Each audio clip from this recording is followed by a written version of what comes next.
Okay. So I think it is already 11:02. So I think we should get started. So everybody is ready, right? Lataji and Venkatji, as well as only Vinodini ji has not joined yet. She should join. I think she has got some time. Hopefully she will join soon. Okay, so without much ado, let's get started.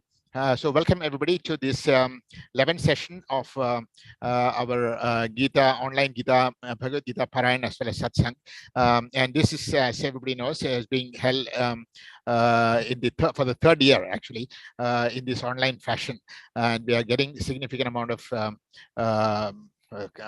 reach out to people who are interested in this from all around the place, actually. And in these sessions, we are doing the whole of the Bhagavad Gita in 18 sessions. And actually, every session we have the Parayan, then after that followed by the Mahatmya, then the first the Gita Dhyanam, then the Mahatmya, Parayan, then the Mahatmya, then we have the speech by on that particular topics in which is covered in that session. And then a mini quiz and followed by the ending prayer. So this is basically the thing. And in the beginning, we have a guest of honor who will speak, give a welcome address. And today, it is our immense, to our immense pleasure, we have Mr. Venkatji, who is from Kannada Sangha, president of Kannada Sangha, as our guest of honor for today. So welcome you, sir, to our this endeavor, this Bhagavad Gita chanting program. And we will get started. So over to Lataji for the invocatory mantras.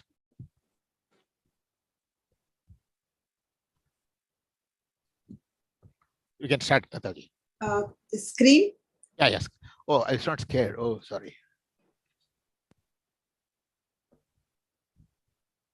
Yeah. Oh. Oh.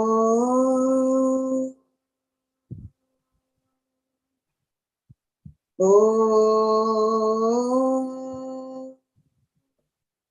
Om Sahana Vavatu Sahanau Bhunaktu Sahaviryam Karavavahai Tejasvinavadhitamastu ma vidvishavahai.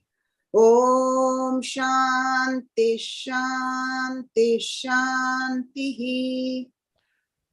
Shuklam Varadharam Vishnum Shashivarnam Chaturbhujam Prasanna Dhyayet Sarva Vignopashantaye. Saraswati Namastubhyam Varade Kamarupini Vidyarambham Karishyami Siddhir Bhavatu Me Sada. Sarva Mangala Mangalye Shive Sarvartha Sadhike Sharanye Trembake Gauri Narayani Namostute.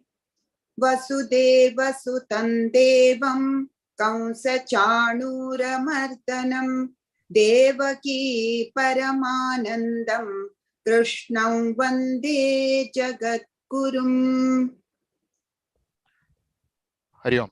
Thank you so much, Lataji. And I forgot to mention, today is a very, very auspicious day. Yesterday night was the Sri Krishna birth of Lord Krishna here in Singapore, and Ashtami night was yesterday night, so today is the Rohini, and Ashtami and Rohini. Some temples actually celebrate today as the Krishna Jayanti. So on this very auspicious occasion of the birth of Lord Krishna himself, I think it's very nice that we are having this chanting.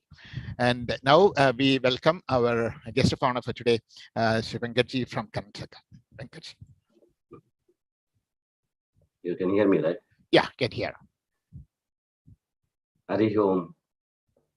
Namaskara. Pranamas to all.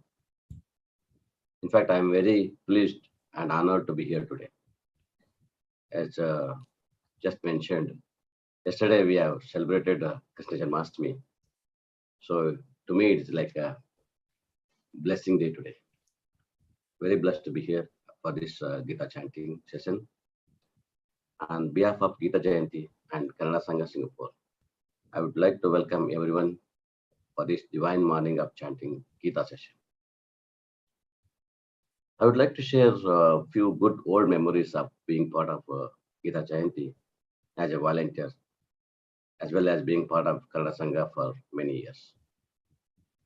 We used to participate in Gita Havan, preparations for Havan and Gita Jayanti cultural events and everything. Very happy to know that Kannada Sangha Singapore and Gita Jayanti both celebrating their 25th year Silver Jubilee celebrations here. It's really a very proud moment for any organization to come all the way to till today, 25 years celebrations. As I noticed, even in pandemic situations, Gita Jayanti is engaged in all activities through online. I've seen some hybrid and now face-to-face sessions and even events as well. I feel very proud to say that in 2008, Kannada Sangha Singapore led Gita Jayanti celebrations and added many feathers to the success of Gita Jayanti activities in terms of cultural, sharing knowledge, and spreading divinity and essence of Gita to the whole community here in Singapore. And in pandemic, I think it's even connected to the whole world itself. Kannada Sangha introduced IGF, the International Gita Forum, key eminent speakers from all over the world to share insights of Gita, and then Gita quiz and champions as well. Most importantly, I still remember adding a cultural event for the celebrations. I remember the process of making, then it was called Ranga Madhurya, a grand finale of Gita Jayanti 2008 was grand success. And many of us, I was just a volunteer involved in writing scripts and helping a whole team in terms of music. We almost spent more than 6 months to create event on Dashavatara and presented in DBS Auditorium. The concept, music, story narration, singing, all done by volunteers, and it was our Gita Jayanti and Kannada Sangha Singapore's home production. Later, it took a new form and grown very big under name called Krishna Manjari. It became like an awaiting yearly event for all the organizations in Singapore. This year it is on 10 September at PJP Hall, featuring bhajan concert by Surya Gayatri. I'm very happy to share that Kannada Sangha and its members are still very active in Gita Jayanti activities as part of committee and as well as volunteers. I really congratulate the efforts put forward by Gita Jayanti team for such a noble community job. Probably I am like a preschool student when it comes to Bhagavad Gita. So I'm joining here as a learner, as a student to enjoy this session today. Gita, like we call Mad Bhagavad Gita, means a voice of God. Lord Krishna, who is more like a friend than a lord to most of us. Krishnam Vande Jagadguru. Like we always see, dilemma faced by Arjuna is very relevant and true in many aspects and situations that we come across in our life. Gita message by Lord Krishna is eternal and it is everlasting value and insight for one and all. We can see that Gita being adopted by many Western management gurus to teach meaning of dharma and karma. So I would like to sit, pray, and enjoy the chanting of chapter 11, today's session, followed by quiz and other activities of today's session. Hari Om.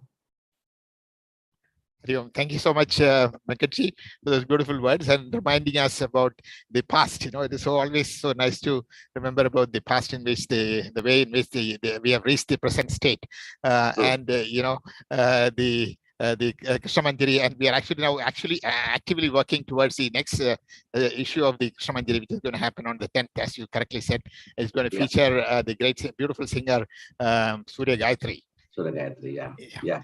we are waiting for it, and we were really going to spread it to the community, to be part of this Krishna Manjari. And I forgot to mention even like art competitions as well as part of Gita Jayanti. It went in a big way actually. Yeah, and even now, actually, it is being led very, very actively by Kannada Sangha people only. Ram Prasad ji and all are very active members of. Ram Prasad and Sandhya, and they're the key drivers. So thank you so much for all the wonderful help and support for Gita Jayanti by Kannada Sangha and all the volunteers. And so thank you so much. So now let us get back to our business, and please do stay back so that you can enjoy the rest of the chanting as well as the singing. And today we're going to have some part of chapter 10 as well as chapter 11. Okay.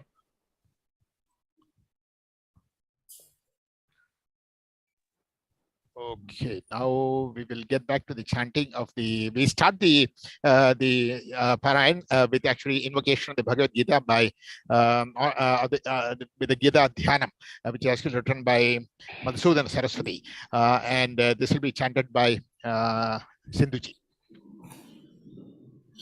Om Parthaya Pratibodhitam Bhagavata Narayanena Swayam Vyasena Grathitam Puranamuna Madhye Mahabharatam Advaitamritavarshini Bhagavati Mashtadashadhyayini Ambatmamanusandadham Bhagavad-gite Bhavadveshini Namostute Vyasa-vishala-bhakti Punarvindayaka-patra-netra Yena tvaya bharata-taiya-purnaha Prajvalito jnanamaya-pradipam Prapanna-parijataya putra-vetrantapānaye Jnana-mudraya Krishnaya Gita-mrita-duhe namaha Sarvopanishado gaho Dogdha Gopālanandana Artho vatsasya dhirgopā Dugdham Gita-mritam maha Bhishma-dronatata Jayadratha-jala Gandhara-nilotpala Shalyagraha-bhati Krupena Karmena-vela-kula Ashratham-abhikarna-ghora-makara Duryodhana-vartini Sotirna-khalu-pandavayirana Kaivartakah Keshavah Parasharyavachah sarojamamalam Gītārtha-gandhotkattam Nānākhyanaka-kesaram Harikatha Sambodhana-bodhitam Loke sajjana-षट्पदैरहरः Pepīyamanam mudā Bhūyāt bharata-pangajam karimala pradhvamsina shreyase Mūkam karoti vācālam pangulanghayate girim Yatkripātamaham vande paramanandamadhavam Yam brahma varunendra rudra marutaha Stunnanti divyaistavaihi Vedai sangapadakramopanishadaihi Gayanti yam samugāva Dhyanavasthita tadgatina manasa Pashyanti yairoginah Yasyantanna vidussura-suraganaha Devāya tasmai namoha. Yeah, thank you so much, Sindhuji, for the beautiful chanting of the Gita Dhyanam. Now I will be actually not allowing people to unmute themselves, excepting for the co-hosts, because there's a lot of background noise. And a co-host can actually always unmute yourself and speak and also chant. And at the end of the session, we will enable people all to unmute yourself and speak or ask questions and all that. So all of this can kindly wait till the end. So now we get back to the actual Gita Parayan session for today. And it'll be today we'll be doing chapter 10, verse 29 to the end of the chapter, verse 42. And then after that, it'll be from chapter 11, slokas 1 to 30, actually. It's not 11, actually, it should be 1 to 30. Okay, I request all chanters to be a bit fast today, because these verses are actually, many of the verses are long. So it'd be good if we can chant a bit fast. Okay, now we get back to the start. Over to Lataji as well as Vinodji. अथ दशमोऽध्यायः अनन्तश्चास्मि नागानाम् अनन्तश्चास्मि नागानां वरुणो यादसामहम् वरुणो यादसामहं पितॄणामर्यमा चास्मि पितॄणामर्यमा चास्मि यमसंयमतामहम् यमः संयमतामहम् अनन्तश्चास्मि नागानाम् वरुणो यादसामहम् पितॄणामर्यमा चास्मि यमः संयमतामहम् अनन्तश्चास्मि नागानां वरुणो यादसामहं पितॄणामर्यमा चास्मि यमः संयमतामहम् प्रह्लादश्चास्मि दैत्यानां कालः कलयतामहम् कालः कलयतामहम् मृगाणां च मृगेन्द्रोऽहम् मृगाणां च मृगेन्द्रोऽहम् वैनतेयश्च पक्षिणाम् वैनतेयश्च पक्षिणाम् प्रह्लादश्चास्मि दैत्यानां कालः कलयतामहम् मृगाणां च मृगेन्द्रोऽहम् वैनतेयश्च पक्षिणाम् प्रह्लादश्चास्मि दैत्यानां कालः कलयतामहम् मृगाणां च मृगेन्द्रोऽहम् वैनतेयश्च पक्षिणाम् पवनः पवतामस्मि पवनः पवतामस्मि रामः शस्त्रभृतामहम् रामः शस्त्रभृतामहम् झषाणां मकरश्चास्मि झषाणां मकरश्चास्मि स्रोतसामस्मि जाह्नवी स्रोतसामस्मि जाह्नवी पवनः पवतामस्मि रामः शस्त्रभृतामहम् झषाणां मकरश्चास्मि स्रोतसामस्मि जाह्नवी पवनः पवतामस्मि रामः शस्त्रभृतामहम् झषाणां मकरश्चास्मि स्रोतसामस्मि जाह्नवी सर्गाणामादिरन्तश्च सर्गाणामादिरन्तश्च मध्यं चैवाहमर्जुन मध्यं चैवाहमर्जुन अध्यात्मविद्या विद्यानाम् अध्यात्मविद्या विद्यानां वादः प्रवदतामहम् वादः प्रवदतामहम् सर्गाणामादिरन्तश्च मध्यं चैवाहमर्जुन अध्यात्मविद्या विद्यानां वादः प्रवदतामहम् सर्गाणामादिरन्तश्च मध्यं चैवाहमर्जुन अध्यात्मविद्या विद्यानां वादः प्रवदतामहम् अक्षराणामकारोऽस्मि अक्षराणामकारोऽस्मि द्वन्द्वः सामासिकस्य च द्वन्द्वस्वामाकिस्कस्य च अहमेवाक्षयः कालः अहमेवाक्षयः कालः धाताहं विश्वतो मुखः धाताहं विश्वतो मुखः अक्षराणामकारोऽस्मि द्वन्द्वः सामासिकस्य च अहमेवाक्षयः कालः धाताहं विश्वतो मुखः अक्षराणामकारोऽस्मि द्वन्द्वः सामासिकस्य च अहमेवाक्षयः कालः धाताहं विश्वतो मुखः मृत्युः सर्वहरश्चाहम्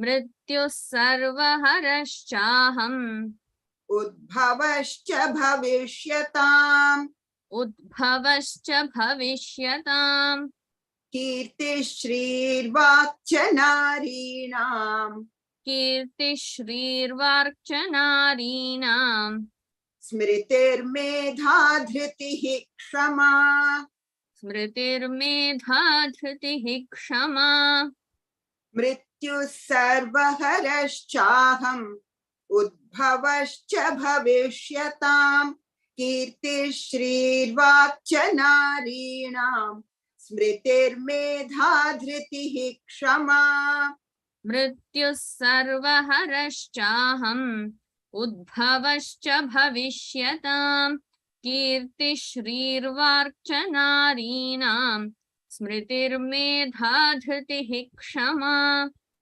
बृहत्साम तथा साम्नाम् बृहत्सामथथा साम्नाम् गायत्री छन्दसामहम् गायत्री छन्दसामहम् मासानां मार्गशीर्षोऽहम् मासानां मार्गशीर्षोऽहम् ऋतूनां कुसुमाकरः ऋतूनां कुसुमाकरः बृहत्साम तथा साम्नां गायत्री छन्दसामहम् मासानां मार्गशीर्षोऽहम् ऋतूनां कुसुमाकरः बृहत्साम तथा साम्नां गायत्री छन्दसामहम् मासानां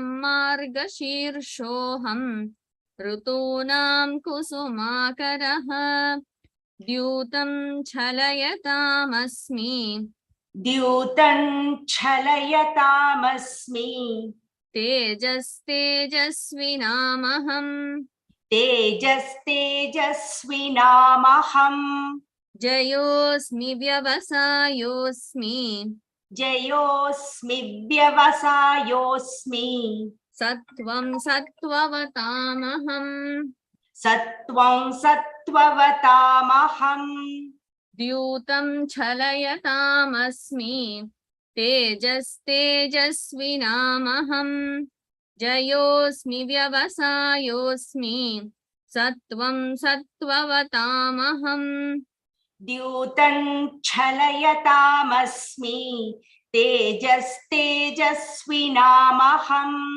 जयोऽस्मि व्यवसायोऽस्मि सत्त्वं सत्त्ववतामहम् वृष्णीनां वासुदेवोऽस्मि वृष्णीनां वासुदेवोऽस्मि पाण्डवानां धनञ्जयः पाण्डवानां धनञ्जयः मुनीनामप्यहं व्यासः मुनीनामप्यहं व्यासः कवीनामुशना कविः कवीनामुशना कविः वृष्णीनां वासुदेवोऽस्मि पाण्डवानां धनञ्जयः मुनीनामप्यहं व्यासः कवीनामुशना कविः वृष्णीनां वासुदेवोऽस्मि पाण्डवानां धनञ्जयः मुनीनामप्यहं व्यासः कवीनामुशना कविः दण्डो दमयतामस्मि दण्डो दमयतामस्मि नीतिरस्मि जिगीषताम् नीतिरस्मि जिगीषताम् मौनं चैवास्मि गुह्यानाम् मौनं चैवास्मि गुह्यानाम् ज्ञानं ज्ञानवतामहम् ज्ञानं ज्ञानवतामहम् दण्डो दमयतामस्मि नीतिरस्मि जिगीषताम् मौनं चैवास्मि गुह्यानाम् ज्ञानं ज्ञानवतामहम् दण्डो दमयतामस्मि नीतिरस्मि जिगीषताम् मौनं चैवास्मि गुह्यानाम् ज्ञानं ज्ञानवतामहम् यच्चापि सर्वभूतानां यच्चापि सर्वभूतानां बीजं तदहमर्जुन बीजं ततहमर्जुन न तदस्ति विना यत् स्यात् न तदस्ति विना यत् स्यात् मया भूतं चराचरम् मया भूतं चराचरम् यच्चापि सर्वभूतानां बीजं तदहमर्जुन न तदस्ति विना यत् स्यात् मया भूतं चराचरम् यच्चापि सर्वभूतानां बीजं तदहमर्जुन न तदस्ति विना यत् स्यात् मया भूतं चराचरम् नान्तोऽस्ति मम दिव्यानां नान्तोऽस्ति मम दिव्यानां विभूतीनां परन्तप विभूतीनां परन्तप येष तूद्देशतः प्रोक्तः एष तूद्देशतः प्रोक्तः विभूतेर्विस्तरो मया विभूतेर्विस्तरो मया नान्तोऽस्ति मम दिव्यानां विभूतीनां परन्तप येष तूद्देशतः प्रोक्तः विभूतेर्विस्तरो मया नान्तोऽस्ति मम दिव्यानां विभूतीनां परन्तप एष तूद्देशतः प्रोक्तः विभूतेर्विस्तरो मया यद्यद्विभूतिमत्सत्त्वम् यद्यद्विभूतिमत्सत्त्वम् श्रीमदूर्जितमेव वा श्रीमदूर्जितमेव वा तत्तदेवावगच्छत्वम् तत्तदेवावगच्छत्वम् मम तेजोंश सम्भवम् मम तेजोंश सम्भवम् यद्यद्विभूतिमत्सत्त्वम् श्रीमदूर्जितमेव वा तत्तदेवावगच्छत्वम् मम तेजोंश सम्भवम् यद्यद्विभूतिमत्सत्त्वम् श्रीमदूर्जितमेव वा तत्तदेवावगच्छत्वम् मम तेजोंश सम्भवम् अथवा बहुनैतेन अथवा बहुनैतेन किं ज्ञातेन तवार्जुन किं ज्ञातेन तवार्जुन विष्टभ्याहमिदं कृत्स्नम् विष्टभ्याहमिदं कृत्स्नम् एकांशेन स्थितो जगत् एकांशेन स्थितो जगत् अथवा बहुनैतेन किं ज्ञातेन तवार्जुन विष्टभ्याहमिदं कृत्स्नम् एकांशेन स्थितो जगत् अथवा बहुनैतेन किं ज्ञातेन तवार्जुन विष्टभ्याहमिदं कृत्स्नम् एकांशेन स्थितो जगत् ॐ तत्सत् इति श्रीमद्भगवद्गीतासु उपनिषत्सु ब्रह्मविद्यायां योगशास्त्रे श्रीकृष्णार्जुनसंवादे विभूतियोगो नाम दशमोऽध्यायः अध एकादशोऽध्यायः विश्वरूपदर्शनयोगः अर्जुन उवाच अर्जुन उवाच मदनुग्रहाय परमम् गुह्यमध्यात्मसञ्ज्ञितम्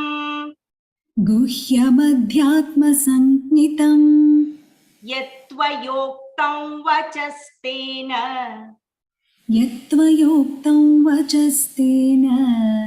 मोहोऽयं विगतो मम अर्जुन उवाच मदनुग्रहाय परमं गुह्यमध्यात्मसञ्ज्ञितं यत्त्वयोक्तं वचस्तेन मोहोऽयं विगतो मम अर्जुन उवाच मदनुग्रहाय परमं गुह्यमध्यात्मसञ्ज्ञितं यत्त्वयोक्तं वचस्तेन मोहोऽयं विगतो मम भवाप्ययौ हि भूतानां श्रुतौ विस्तरशो मया त्वत्तः कमलपत्राक्ष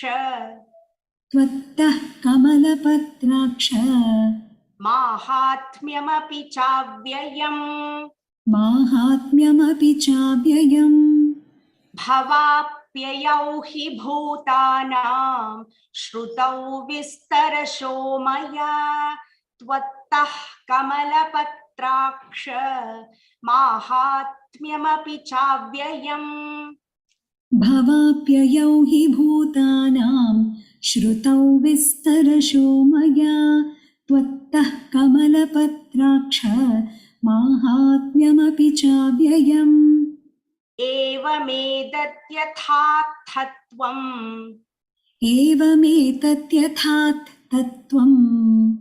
आत्मानं परमेश्वर द्रष्टुमिच्छामि ते रूपम्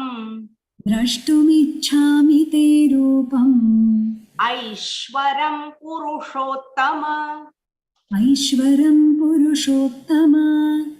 एवमेतद्यथार्थत्वम् आत्मानं परमेश्वर द्रष्टुमिच्छामि ते रूपम् ऐश्वरं पुरुषोत्तम एवमेतद्यथार्थत्वम् आत्मानं परमेश्वर द्रष्टुमिच्छामि ते रूपम् ऐश्वरं पुरुषोत्तम मन्यसे यदि तच्छक्यम्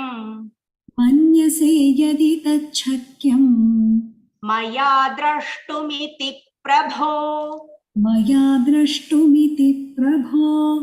योगेश्वर ततो मे त्वम् दर्शयात्मानमव्ययम् दर्शयात्मानमव्ययम् मन्यसे यदि तच्छक्यं मया द्रष्टुमिति प्रभो योगेश्वर ततो मे त्वं दर्शयात्मानमव्ययम् मन्यसे यदि तच्छक्यं मया द्रष्टुमिति प्रभो योगेश्वर ततो मे त्वं दर्शयात्मानमव्ययम् श्रीभगवानुवाच श्रीभगवानुवाच पश्य मे पार्थरूपाणि पश्य मे पार्थरूपाणि शतशोत्थसहस्रशः शतशोत्थसहस्रशः नानाविधानि दिव्यानि नानाविधानि दिव्यानि नानावर्णाकृतीनि च नानावर्णाकृतीनि च श्रीभगवानुवाच पश्य मे पार्थरूपाणि शतशोत्थसहस्रशः नानाविधानि दिव्यानि नानावर्णाकृतीनि च श्रीभगवानुवाच पश्य मे पार्थरूपाणि शतशोत्थसहस्रशः नानाविधानि दिव्यानि नानावर्णाकृतीनि च पश्यादित्यान् वसून् रुद्रान् पश्यादित्यान् वसून् रुद्रान् अश्विनौ मरुतस्तथा अश्विनौ मरुतस्तथा बहून्यदृष्टपूर्वाणि बहून्यदृष्टपूर्वाणि पश्याश्चर्याणि भारत पश्याश्चर्याणि भारत पश्यादित्यान् वसून् रुद्रान् अश्विनौ मरुतस्तथा बहून्यदृष्टपूर्वाणि पश्याश्चर्याणि भारत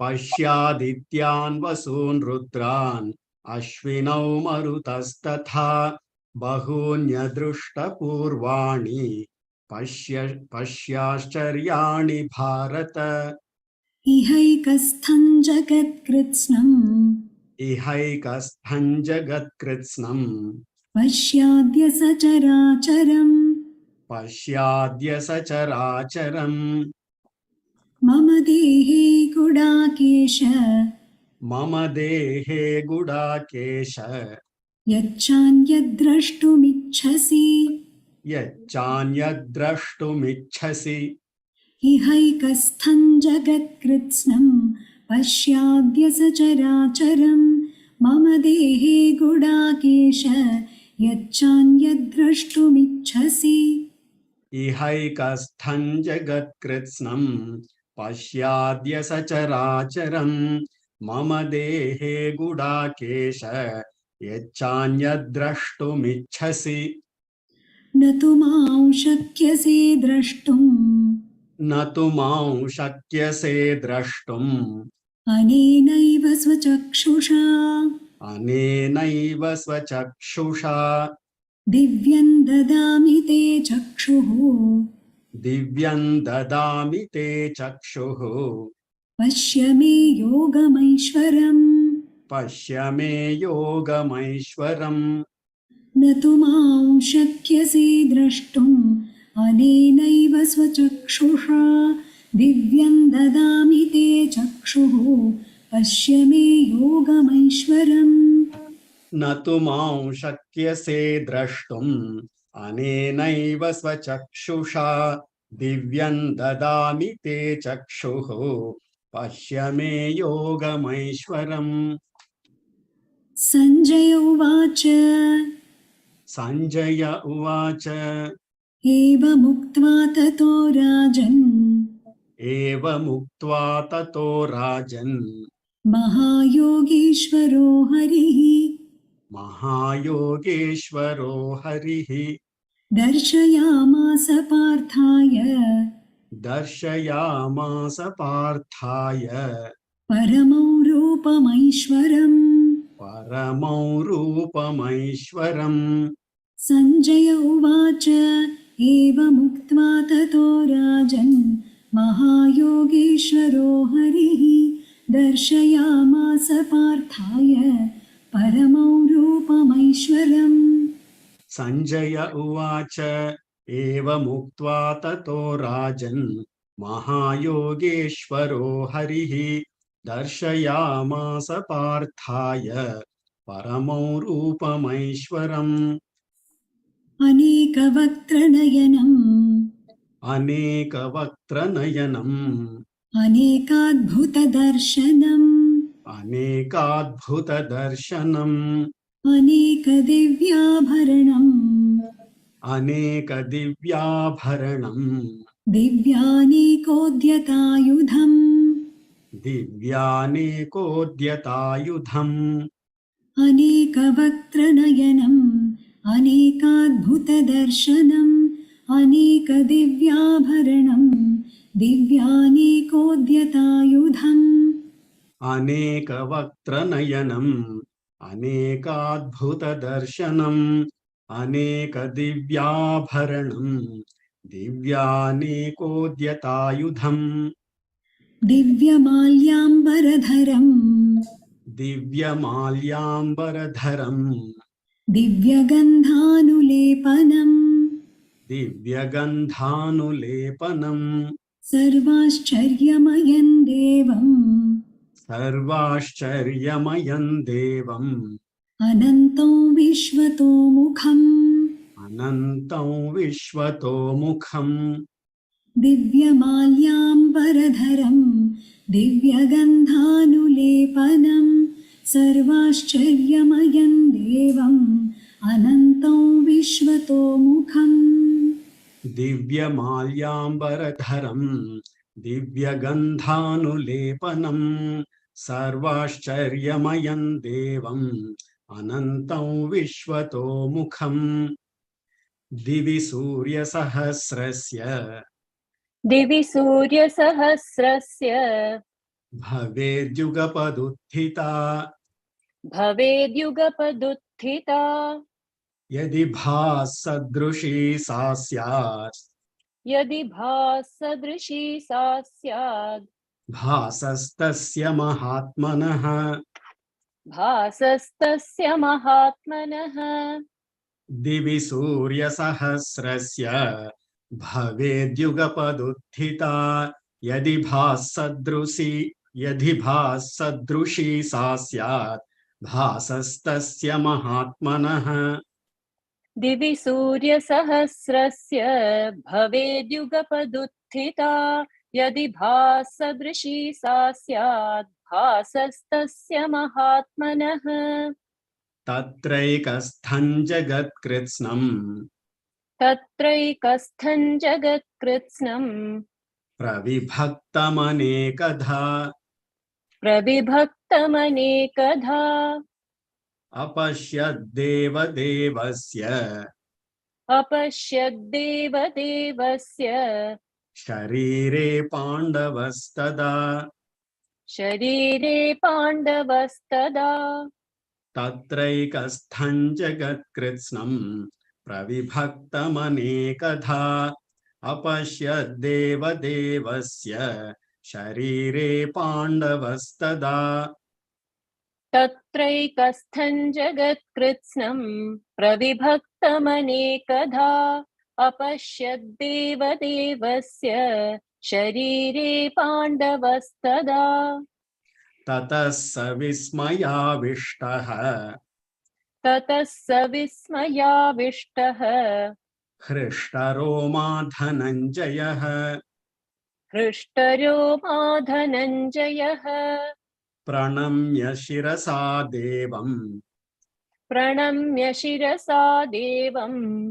कृताञ्जलिरभाषत ततः स विस्मयाविष्टः हृष्टरोमा धनञ्जयः प्रणम्य शिरसा देवम् कृताञ्जलिरभाषत ततः स विस्मयाविष्टः हृष्टरो मा धनञ्जयः प्रणम्य शिरसा देवं कृताञ्जलिरभाषत। अर्जुन उवाच अर्जुन उवाच पश्यामि देवांस्तव देवदेहे पश्यामि देवांस्तव देवदेहे सर्वांस्तथा भूतविशेषसङ्घान् सर्वांस्तथा भूतविशेषसङ्घान् ब्रह्माणमीशं कमलासनस्थम् ब्रह्माणमीशं कमलासनस्थम् ऋषींश्च सर्वानुरगांश्च दिव्यान् ऋषींश्च सर्वानुरगांश्च दिव्यान्। अर्जुन उवाच पश्यामि देवांस्तव देवदेहे सर्वांस्तथा भूतविशेषसङ्घान् ब्रह्माणमीशं कमलासनस्थम् ऋषींश्च सर्वानुरगांश्च दिव्यान्। अर्जुन उवाच पश्यामि देवांस्तव देवदेहे सर्वांस्तथा भूतविशेषसङ्घान् ब्रह्माणमीशं कमलासनस्थं ऋषींश्च सर्वानुरगांश्च दिव्यान्। अनेकबाहूदरवक्त्रनेत्रम् अनेकबाहूदरवक्त्रनेत्रम् पश्यामि त्वां सर्वतोऽनन्तरूपम् पश्यामि त्वां सर्वतोऽनन्तरूपम् नान्तन्न मध्यन्न पुनस्तवादिम् नान्तन्न मध्यन्न पुनस्तवादिम् पश्यामि विश्वेश्वर विश्वरूप पश्यामि विश्वेश्वर विश्वरूप। अनेकबाहूदरवक्त्रनेत्रम् पश्यामि त्वां सर्वतोऽनन्तरूपम् नान्तन्न मध्यन्न पुनस्तवादिम् पश्यामि विश्वेश्वर विश्वरूप। अनेकबाहूदरवक्त्रनेत्रं पश्यामि त्वां सर्वतोऽनन्तरूपं नान्तन्न मध्यन्न पुनस्तवादिं पश्यामि विश्वेश्वर विश्वरूप। किरीटिनं गदिनं चक्रिणं च किरीटिनं गदिनं चक्रिणं च तेजोराशिं सर्वतो दीप्तिमन्तम् तेजोराशिं सर्वतो दीप्तिमन्तम् पश्यामि त्वां दुर्निरीक्ष्यं समन्तात् पश्यामि त्वां दुर्निरीक्ष्यं समन्तात् दीप्तानलार्कद्युतिमप्रमेयम् दीप्तानलार्कद्युतिमप्रमेयम् किरीटिनं गदिनं चक्रिणं च तेजोराशिं सर्वतो दीप्तिमन्तम् पश्यामि त्वां दुर्निरीक्ष्यं समन्तात् दीप्तानलार्कद्युतिमप्रमेयम् किरीटिनं गदिनं चक्रिणं च तेजोराशिं सर्वतो दीप्तिमन्तम् पश्यामि त्वां दुर्निरीक्ष्यं समन्तात् दीप्तानलार्कद्युतिमप्रमेयम् त्वमक्षरं परमं वेदितव्यम् त्वमक्षरं परमं वेदितव्यम् त्वमस्य विश्वस्य परन्निधानम् त्वमस्य विश्वस्य परन्निधानम् त्वमव्ययः शाश्वतधर्मगोप्ता त्वमव्ययः शाश्वतधर्मगोप्ता सनातनस्त्वं पुरुषो मतो मे सनातनस्त्वं पुरुषो मतो मे त्वमक्षरं परमं वेदितव्यम् त्वमस्य विश्वस्य परन्निधानम् त्वमव्ययः शाश्वतधर्मगोप्ता सनातनस्त्वं पुरुषो मतो मे त्वमक्षरं परमं वेदितव्यम् त्वमस्य विश्वस्य परन्निधानम् त्वमव्ययः शाश्वतधर्मगोप्ता सनातनस्त्वं पुरुषो मतो मे अनादिमध्यान्तमनन्तवीर्यम् अनादिमध्यान्तमनन्तवीर्यम् अनन्तबाहुं शशिसूर्यनेत्रम् अनन्तबाहुं शशिसूर्यनेत्रम् पश्यामि त्वां दीप्तहुताशवक्त्रम् पश्यामि त्वां दीप्तहुताशवक्त्रम् स्वतेजसा विश्वमिदन्तपन्तम् स्वतेजसा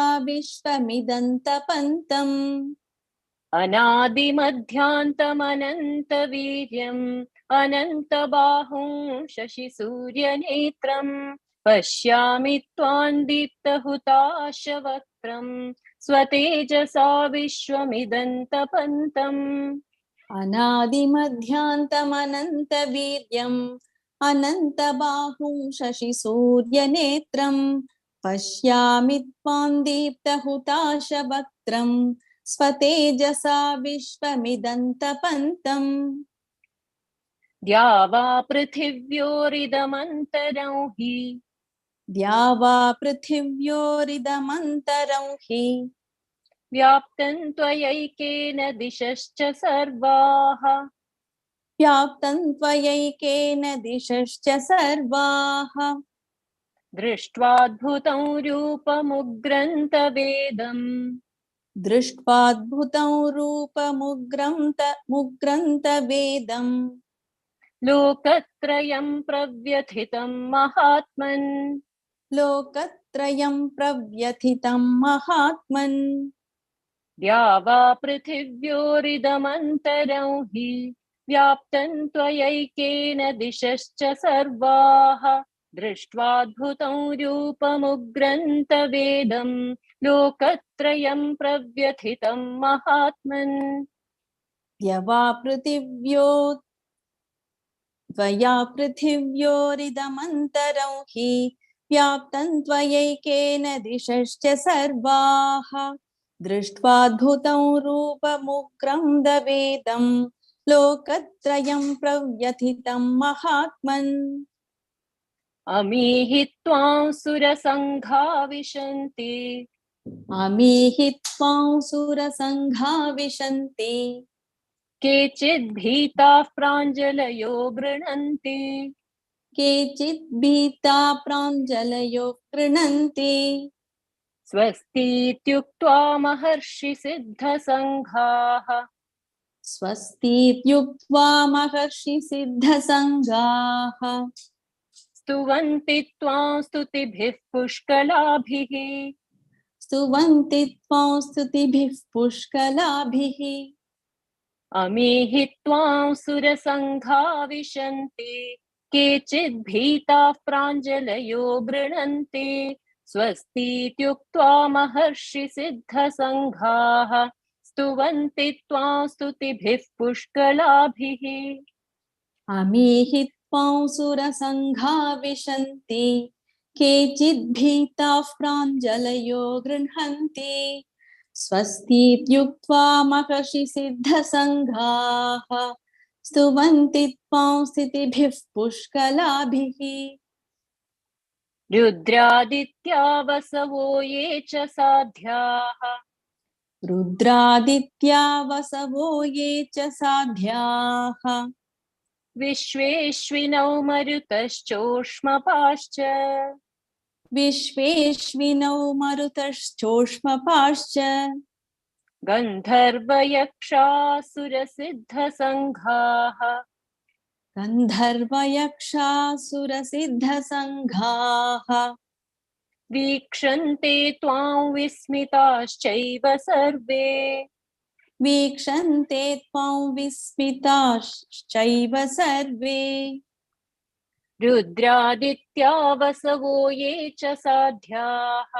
विश्वेश्विनौ मरुतश्चोष्मपाश्च गन्धर्वयक्षासुरसिद्धसङ्घाः वीक्षन्ते त्वां विस्मिताश्चैव सर्वे रुद्रादित्या वसवो ये च साध्याः विश्वेश्विनौ मरुतश्चोष्मपाश्च गन्धर्वयक्षासुरसिद्धसङ्घाः वीक्षन्ते त्वां विस्मिताश्चैव सर्वे रूपं महत्ते बहुवक्त्र नेत्रम् रूपं महत्ते बहुवक्त्रनेत्रम् महाबाहो बहुबाहुरुपादम् महाबाहो बहुबाहुरुपादम् बहूदरं बहुदंष्ट्राकरालम् बहूदरं बहुदंष्ट्राकरालम् दृष्ट्वा लोकाः प्रव्यथितास्तथाहम् दृष्ट्वा लोकाः प्रव्यथितास्तथाहम् रूपं महत्ते बहुवक्त्र नेत्रम् महाबाहो बहुबाहुरुपादम् बहूदरं बहुदंष्ट्राकरालम् दृष्ट्वा लोकाः प्रव्यथितास्तथाहम् रूपं महत्ते बहुवक्त्रनेत्रम् महाबाहो बहुबाहुरुपादम् बहूदरं बहुदंष्ट्राकरालम् दृष्ट्वा लोकाः प्रव्यथितास्तथाहम् नभस्पृशं दीप्तमनेकवर्णम् नभस्पृशं दीप्तमनेकवर्णम् व्यात्ताननन्दीप्तविशालनेत्रम् व्यात्ताननन्दीप्तविशालनेत्रम् दृष्ट्वा हि त्वां प्रव्यथितान्तरात्मा दृष्ट्वा हि त्वां प्रव्यथितान्तरात्मा धृतिन्न विन्दामि शमं च विष्णो धृतिन्न विन्दामि शमं च विष्णो नभस्पृशं दीप्तमनेकवर्णम् व्यात्ताननन्दीप्तविशालनेत्रम् दृष्ट्वा हि त्वां प्रव्यथितान्तरात्मा धृतिन्न विन्दामि शमं च विष्णो नभस्पृशं दीप्तमनेकवर्णम् व्यात्ताननन्दीप्तविशालनेत्रम् दृष्ट्वा हि त्वां प्रव्यथितान्तरात्मा धृतिन्न विन्दामि शमं च विष्णो दंष्ट्राकरालानि च ते मुखानि दंष्ट्राकरालानि च ते मुखानि दृष्ट्वैव कालानलसन्निभानि दृष्ट्वैव कालानलसन्निभानि दिशो न जाने न लभे च शर्म दिशो न जाने न लभे च शर्म प्रसीद देवेश जगन्निवास प्रसीद देवेश जगन्निवास दंष्ट्राकरालानि च ते मुखानि दृष्ट्वैव कालानलसन्निभानि दिशो न जाने न लभे च शर्म प्रसीद देवेश जगन्निवास दंष्ट्राकरालानि च ते मुखानि दृष्ट्वैव कालानलसन्निभानि दिशो न जाने न लभे च शर्म प्रसीद देवेश जगन्निवास अमी च त्वां धृतराष्ट्रस्य पुत्राः अमी च त्वां धृतराष्ट्रस्य पुत्राः सर्वे सहैवावनिपालसङ्घैः सर्वे सहैवावनिपालसङ्घैः भीष्मो द्रोणः सूतपुत्रस्तथासौ भीष्मो द्रोणः सूतपुत्रस्तथासौ सहास्मदीयैरपि योधमुख्यैः सहास्मदीयैरपि योधमुख्यैः अमी च त्वां धृतराष्ट्रस्य पुत्राः सर्वे सहैवावनिपालसङ्घैः भीष्मो द्रोणः सूतपुत्रस्तथासौ सहास्मदीयैरपि योधमुख्यैः अमी च त्वां धृतराष्ट्रस्य पुत्राः सर्वे सहैवावनिपालसङ्घैः भीष्मो द्रोणः सूतपुत्रस्तथासौ सहास्मदीयैरपि योधमुख्यैः वक्त्राणि ते त्वरमाणा विशन्ति वक्त्राणि ते त्वरमाणा विशन्ति दंष्ट्राकरालानि भयानकानि दंष्ट्राकरालानि भयानकानि केचित् विलग्ना दशनान्तरेषु केचिद् विलग्ना दशनान्तरेषु सन्दृश्यन्ते चूर्णितैरुत्तमाङ्गैः सन्दृश्यन्ते चूर्णितैरुत्तमाङ्गैः वक्त्राणि ते त्वरमाणा विशन्ति दंष्ट्राकरालानि भयानकानि केचित् विलग्ना दशनान्तरेषु सन्दृश्यन्ते चूर्णितैरुत्तमाङ्गैः वक्त्राणि ते त्वरमाणा विशन्ति दंष्ट्राकरालानि भयानकानि केचिद् विलग्ना दशनान्तरेषु सन्दृश्यन्ते चूर्णितैरुत्तमाङ्गैः यथा नदीनां बहवोऽम्बुवेगाः यथा नदीनां बहवोऽम्बुवेगाः समुद्रमेवाभिमुखा द्रवन्ति समुद्रमेवाभिमुखा द्रवन्ति तथा तवामि नरलोकवीराः तथा तवामि नरलोकवीराः विशन्ति वक्त्राण्यभिविज्वलन्ति विशन्ति वक्त्राण्यभिविज्वलन्ति यथा नदीनां बहवोऽम्बुवेगाः समुद्रमेवाभिमुखा द्रवन्ति तथा तवामि नरलोकवीराः विशन्ति वक्त्राण्यभिविज्वलन्ति यथा नदीनां बहवोऽम्बुवेगाः समुद्रमेवाभिमुखा द्रवन्ति तथा तवामि नरलोकवीराः विशन्ति वक्त्राण्यभिविज्वलन्ति यथा प्रदीप्तं ज्वलनं पतङ्गाः यथा प्रदीप्तं ज्वलनं पतङ्गाः विशन्ति नाशाय समृद्धवेगाः विशन्ति नाशाय समृद्धवेगाः तथैव नाशाय विशन्ति लोकाः तथैव नाशाय विशन्ति लोकाः तवापि वक्त्राणि समृद्धवेगाः तवापि वक्त्राणि समृद्धवेगाः यथा प्रदीप्तं ज्वलनं पतङ्गाः विशन्ति नाशाय समृद्धवेगाः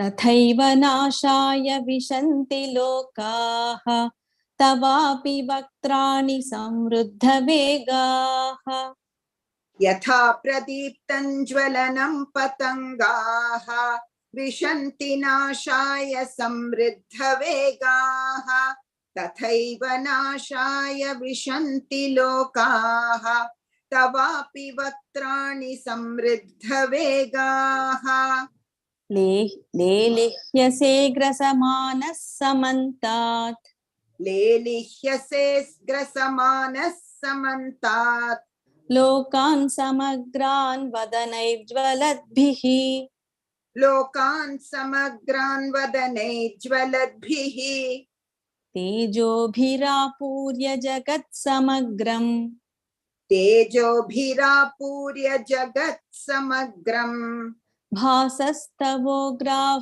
प्रतपन्ति विष्णो भासस्तवोग्राः प्रतपन्ति विष्णो लेलिह्यसे ग्रसमानः समन्तात् लोकान् समग्रान् वदनैर्ज्वलद्भिः तेजोभिरापूर्य जगत्समग्रं भासस्तवोग्राः प्रतपन्ति विष्णो लेलिह्यसे ग्रसमानः समन्तात् लोकान् समग्रान् वदनैर्ज्वलद्भिः तेजोभिरापूर्य जगत् समग्रं भासस्तवोग्राः प्रतपन्ति विष्णो.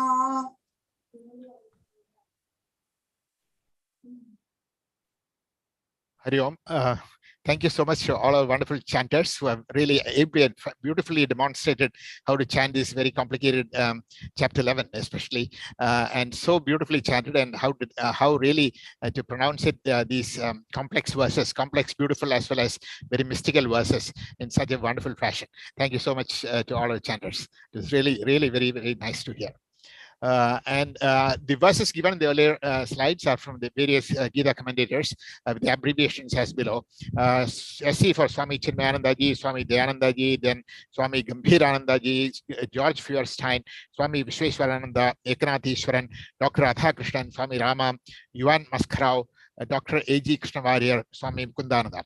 These actually cover the various traditions as well as different geographic locales, as well as academic, as well as non-academic, and modernistic, as well as traditional approaches, so as to give a total overview of the total how Bhagavad Gita is looked at by different personalities.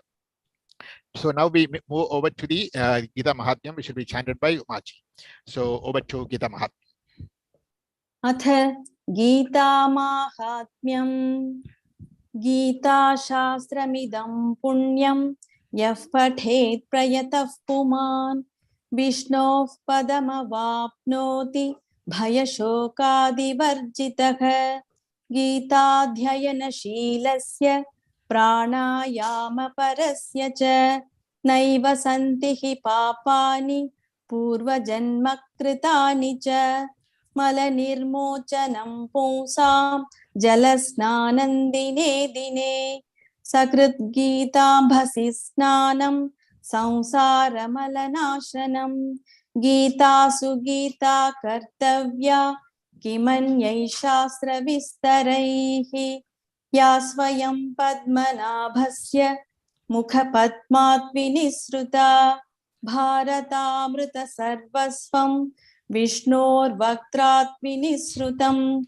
Gita गंगोतकं पीत्वा पुनर्जन्म न विद्यते सर्वोपनिषतो गावः दोग्धा गोपालनन्दनः पार्थो वत्सः सुधीर्भोक्ता दुग्धं गीतामृतं महत् एकं शास्त्रं देवकी पुत्र गीतम् एको देवो देवकी पुत्र एव एको मन्त्रस्तस्य नामानि यानि कर्माप्येकं तस्य देवस्य सेवा ॐ तत्सत् वसुदेवसुतं देवं कंसचाणूरमर्दनं देवकी परमानन्दं कृष्णं वन्दे जगद्गुरुं कृष्णं वन्दे जगद्गुरुं.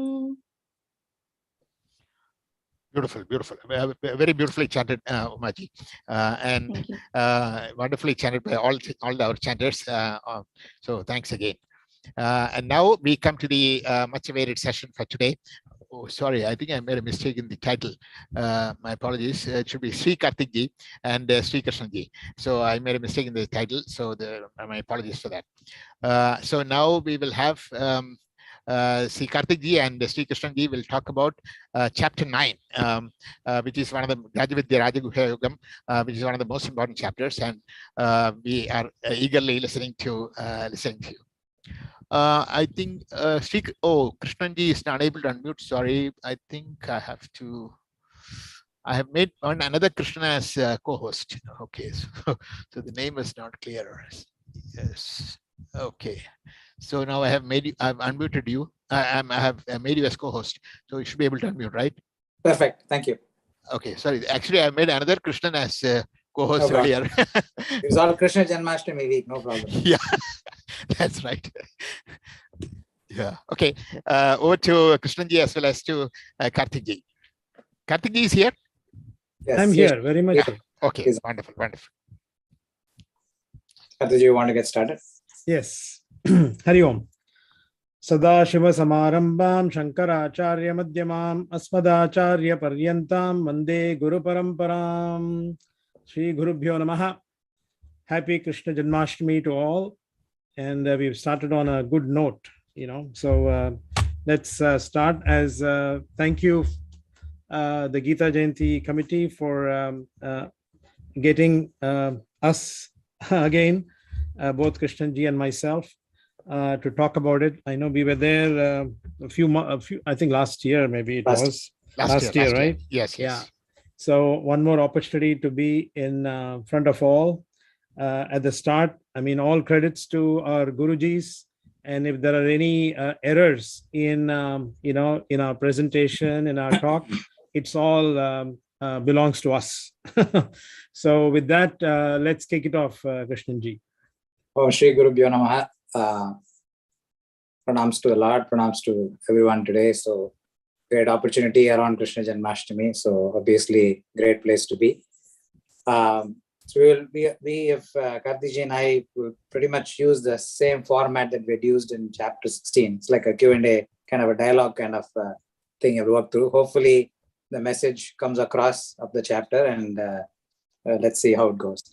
So Karthikji, as we were chatting during the preparation of this discussion, before we talk about chapter 9 of the Gita, perhaps it's very pertinent to set the context of this chapter and where it sits in the entire 18 chapters, and then that will lead us into the right context. It's a good way to get into it, right?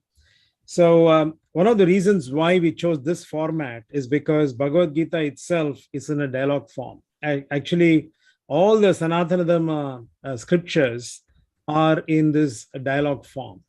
And we all know Bhagavad Gita has got 700 verses, 18 chapters, and it's split into 3 main sections. And the teaching itself, the essence of the teaching is to know oneself, self-knowledge, Atma Jnanam. And that self-knowledge is basically, it's not the I with this body, mind, and intellect, but it's I, which is consciousness or Brahman. And teaching says that once the person identifies with this Brahman, then the person lives in total happiness during this Janma itself, here and now. And once the Atma leaves the body, the passing away, then it merges with the Brahman, thereby freeing oneself from the cycle of birth and death, because we all want to get out of this samsara cycle. So coming to the Gita itself, the middle section, which is where chapter 7 to 12 reside, basically covers 3 main topics: Ishvara Lakshanam, Ishvara Kripa, and Upasana Yoga. And basically it clarifies important doubts that we might have with respect to God, what is the form, how do I pray. It also importantly clears the confusion about the concept of Bhakti and Bhakti Yoga. And amongst the 6 chapters, 7, 9, and 12 are the very important and important ones in this particular section.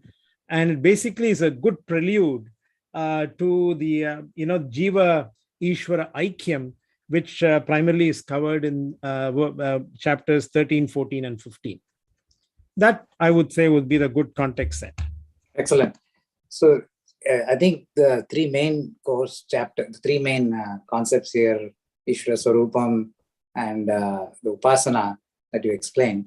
I think Ishvara Kripa and Upasana, I think the word Upasana is usually not understood very well. Most of us, a lot of us associate with simple meditation, and a lot of us associate with different things. So perhaps it's very pertinent to explain what Upasana means, what Bhagavan means by Upasana in this section. That's true. Because the first section, which is the first 6 chapters, is Karma Yoga. The focus on Karma Yoga, very easy to understand. Karma is action.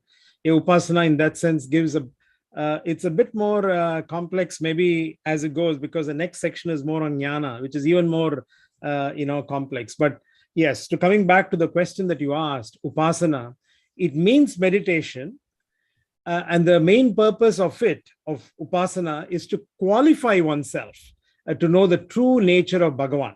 So it's more like the purification, which is the Karma Yoga part, and then the focus part, how you get your focus. And that's where the Upasana comes into play, because we want to qualify. These are the two qualifying factors for us to go to the Jnana part. And in the Jnana part, we get to know the true nature of oneself, thereby, attaining liberation, as I said in the previous question, which is Jivan Mukti. So Upasana is basically a preparatory step to knowledge and not the end itself. And this aspect was also brought very clearly in the 7th chapter, which is again being repeated here, because this portion itself, as I said, the middle section is mainly on Upasana Yoga. Thank you. So now that I've set the context of the chapter, we've seen that, Krishnan, do you want to share how this, the structure of the chapter itself? Now we get down to from the 700 verses, 18 chapters, we did the 3 sections, the middle section, we've set that context. Would you like to give the structure of chapter 9 itself? And what are some of the important features that come about, that stand out in this chapter? Yeah, definitely. And that is very important before we discuss the various sections. So we follow, of course, glorious to our Guru Raviji and Swami Paramarthananda and the whole Guru Parampara of Swami Dayananda and Swami Chinmayananda, that we are able to understand Gita to some extent, at least, or to a very small extent, let us say. And in this lineage, the chapter 9 is split into 6 key sections. So verse 1 and 3 covers the introduction, the importance of the Jnana, self-knowledge, which is dealt in many other chapters also, but certainly in this context, the glory and the necessary qualifications of the sadhaka. And then the verses 4 to 10 is the crux of the central theme of this chapter, which talks about the Ishvara Swarupam itself. And this is very important because most of us have a misunderstanding of who the Lord is or what the Lord is. And we are searching for the misunderstood Lord most of the time. So this is very, very important, and since to understand what is the nature of the Lord. And then verse 11 onwards talks about the different types of theists and atheists and why we have bondage. And then section 12 to 19 talks about a very important section, which we will spend quite some time in the discussion today, on Sakama Bhakta and Nishkama Bhakta, another very important topic that's relevant in the modern world. And then the verses 20 to 29, that was 12 to 19, and then 20 to 29 covers the Sakama and the Nishkama Bhakta and the difference. And the glory of the Bhakti, which is the sort of the summary of this chapter, is in the verses 30 to 34. So not a very big chapter, not a very small chapter, but a very, very poignant chapter in the middle section of the Gita. So thank you. Yeah. You mentioned about the different sections, but the unique aspect, the 9th chapter is a very unique name. Raja Vidya, Raja Guhya Yoga. Why is it so? What's so unique about it? This is a very, very, very powerful name. Maybe we can talk about just this name itself for hours on end, but let's try to keep that short. This is the greatest knowledge and the greatest secret. That's what Raja Vidya means and the Raja Guhyam means. And Guhyam, could be misunderstood as it's secretive, left to some people, other people should not get it. That is not what Guhyam really means. Guhyam basically means people who don't take the effort to understand think it is very secretive and it is reserved for a few people. It is all a matter of the more you attempt it, more easy it is to get. It is not secret, it is reserved for some people, which is what Guhyam, a very colloquial meaning of Guhyam means. The Raja Vidya, of course, is the saying that this is the highest Vidya that Mundaka Upanishad talks about, Paravidya and Aparavidya. Paravidya being the understanding of the Paramarthika Satyam. So this, once you have this, every other knowledge is okay to have for transaction for us to make money in this world. But without this knowledge, that's not it's not complete yet. Bhagavan, of course, talks about a few important descriptions of this as a part of explaining why is it Raja Vidya. So we'll take just a few words. So he uses the word when he says Avyayam, where he talks about is imperishable. And we have seen why is it imperishable, because we have seen this, that once you get to this knowledge, it doesn't go away. It follows us through our multiple, what Bhagavan said in chapter 6, on the Yoga Brashya section. Or when Arjuna said, well, what happens if I just lose my journey? No problem. The knowledge is with you, and you will be born in a very conducive family, conducive settings, and you will continue this journey. So it's imperishable. Once acquired knowledge, even in our other colloquial knowledge, we know once you acquire a knowledge of something, you cannot be ignorant of that again. Ignorance can end, but knowledge does not end. So that is avyayam. And then and then he talks about that it is the greatest liberating knowledge. It's very subtle. And then he also talks about uttamam, which is again and pavitram, which is the purifying knowledge. This is what purifies our mind and helps us to attain moksha here and now. And a very important word here, and this is we were just talking, Karthik and I, this morning, pratyaksha vagamam. So this is means it is here and now. Many of us we will probably understand that spiritual knowledge is reserved for 50s and 60s and 70-year-old, that it is something to be attained posthumously. But pratyaksha vagam basically means this knowledge is liberating here and now and not for some distant thing in the future, not posthumous. Then dharmyam he uses, means basically it is very easy to pursue as part of a dharma. The last word, very important, is susukam kartum. This is why some people think it's secretive, because if it is easy, if you pursue with the effort, it becomes easy. If you stand on the sideline and you think it is tough, it is going to be tough. It's like a mathematics teacher who likes mathematics, it's very easy. If you don't want to take an effort, then basically it looks very tough.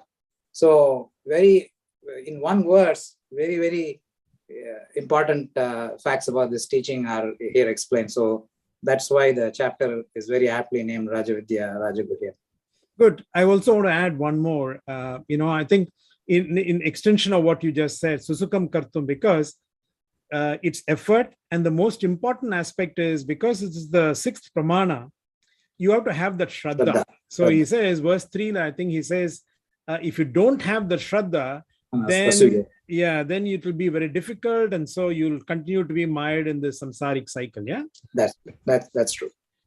So now that we discussed that unique name, and we are still in the Madhyama Shadkam of the Gita, we're talking about, we had an interesting name of chapter 7, Jnana Vijnana Yoga, but here also Bhagavan talks about Jnana and Vijnana in these early verses. So it's important to understand how is this chapter unique and why is this different from chapter 7, or rather, in what way does it convey a different message from chapter 7? Yeah, true. Bhagavan basically, as I said in the introduction, it's about knowing the true nature of God. That's what this section is all about. And Bhagavan basically wants to say that God, or Ishvara, is present in two forms, Saguna and Nirguna form. So the Saguna form is Jnana, and the Nirguna form is Vijnana. So it's the same concept that you mentioned, the Apara and Para, that it was very discussed in detail in chapter 7. There again, it was called Jnana, and that's the reason why the chapter itself was called Jnana Vijnana Yoga, right? That's the title of chapter 7. The other way of looking at is also this Jnana means a knowledge that is learned. And I think you alluded to it earlier also, and that's where Vijnana also comes in. It's more assimilated knowledge, right? So it is something that one experiences it and then gets to it. So that's what I would say between Jnana and Vijnana. Now, while I said, I think I made this point saying susukam kartum, and you need to have the shraddha and all that, so then it becomes not very difficult to understand. I remember, during our satsang classes, we spent quite a bit of time on verse 4 and 5. And because it seemed contradictory and confusing, because in verse 4, Bhagavan says, Matstani sarva bhutani. And then verse 5 begins with Nacha Matstani bhutani. So it's very, kind of contradicting and confusing. And I know we spent a lot of time trying to understand that. So would you like to, throw some light for the benefit of all the listeners? Yeah, absolutely. And as we have all gone through this Guru Parampara, this is one of the primary reasons this has to be a Guru guided journey and not try to read it ourselves. right? Because these naughty verses, and naughty can be pronounced as Naughty or Knotty. That word applies to both this verse. In either form you use it, that it is confusing, these two verses. And that's why we need a guru-led journey. So I think the first verse, he talks about the fact that he pervades the entire universe, which is what we call as in Vishnu Sahasranam Vishwadaram, right? Gagana Sadarsham. So pervades the entire universe, everything is the Lord. And the second verse he talks about, and so that's why he says Matsani Sarva Bhutani. Then he's saying, although I'm part of it, I'm distanced, I'm not attached to any of these things. And it's probably like we went through the class, it's not easy to initially appreciate. So the Rajju Sarpam example that we all know, the rope snake example, is an excellent way to think about this. In the twilight, when a person is walking in the park and he's seeing this, what he thinks is a snake, which exists in his mind really as a snake, that snake exists only because of the rope. So when you look at it from the snake angle, the snake is all existing because of the rope. So you can say Matsani Sarva Bhutani, the rope exists because of the snake exists because of the rope. But if you look at it from the rope angle, which is the second verse, Nacha Matsani Bhutani, and once you look at it from the absolute angle, the absolute reality, the rope angle, the snake never existed in the first place. So the second verse essentially is just changing the viewpoint to the rope. The first verse is looking at it from the snake angle, or in the parlance of what The worldly angle. The world view, Lord is pervading. From the Lord's absolute view, he is absolute. The world is just a mithya. So that's why these two verses are seemingly inconsistent but highly consistent. And so I think sorry, go ahead. No, go ahead. No, I think he uses the next verse. I think he uses also a metaphor, right? He talks about the all-pervading wind, which is ever present in the space. So I think all of these teachings also come with some good metaphors, good examples, to make us understand or make us, so that these concepts become that much more easy. So we are able to relate to these concepts, right? Yes. So from here, this section, as we slowly switch over to getting to the core section, Krishna starts talking about the universe and the creation, which is also talked in other chapters, that he's the Srishti, Sthiti, and the Layakarta, and these are his functions. So would you help us set the context of how that fits into this chapter? Why is he talking about his roles? Yeah. So if you take the chapter breakdown that you mentioned, so that portion, the verse 4 to 10, I think that's where he talks about this creation aspect, and that's where he talks about the skalpa or the cycle. So he says, Bhagavan says, the universe resolves into him at the end of a cycle, and at the beginning of the next cycle, he creates it back using the power of Prakriti. And he says this is a cycle, so it means it's an eternal cycle. So it goes again and again and again. And then the beings in the universe, it can be anything. It can be, the stone, it can be the tree, it can be the animal, it can be the human beings. All of them come into being in a very helpless fashion. They don't have a choice. And why are they helpless? Because there's this huge karma bundle, at a universal level. I mean, then you look at it also at an individual level, but there's a huge karma bundle at a universal level, kept in a seed form called Sanchita, and that really blooms, to put it nicely, when the next cycle starts. So, and this karma accumulation results basically in bondage, and that's kind of what is set in the Srishti, Sthiti, and Layakarta. And Bhagavan just is a witness of all of this. Yeah, that's right, and that's the core theme of this section. Yeah, and if you go, the next question might come up is, what's the cause of the bondage, right? Because we know you identify a problem, you want to find a fix to the problem, but to find the fix to the problem, you need to find, the problem itself. As they say, 50% of the solution to the problem is, identify the problem and go deep into it. Correct? Correct. So, yeah, go ahead. So fundamentally, as Bhagavan says, I think it's verse 11 and 12, he covers this. And he says, basically, it's ignorance. Ignorance and the consequent delusion regarding the nature of God. And that is basically the cause of the bondage.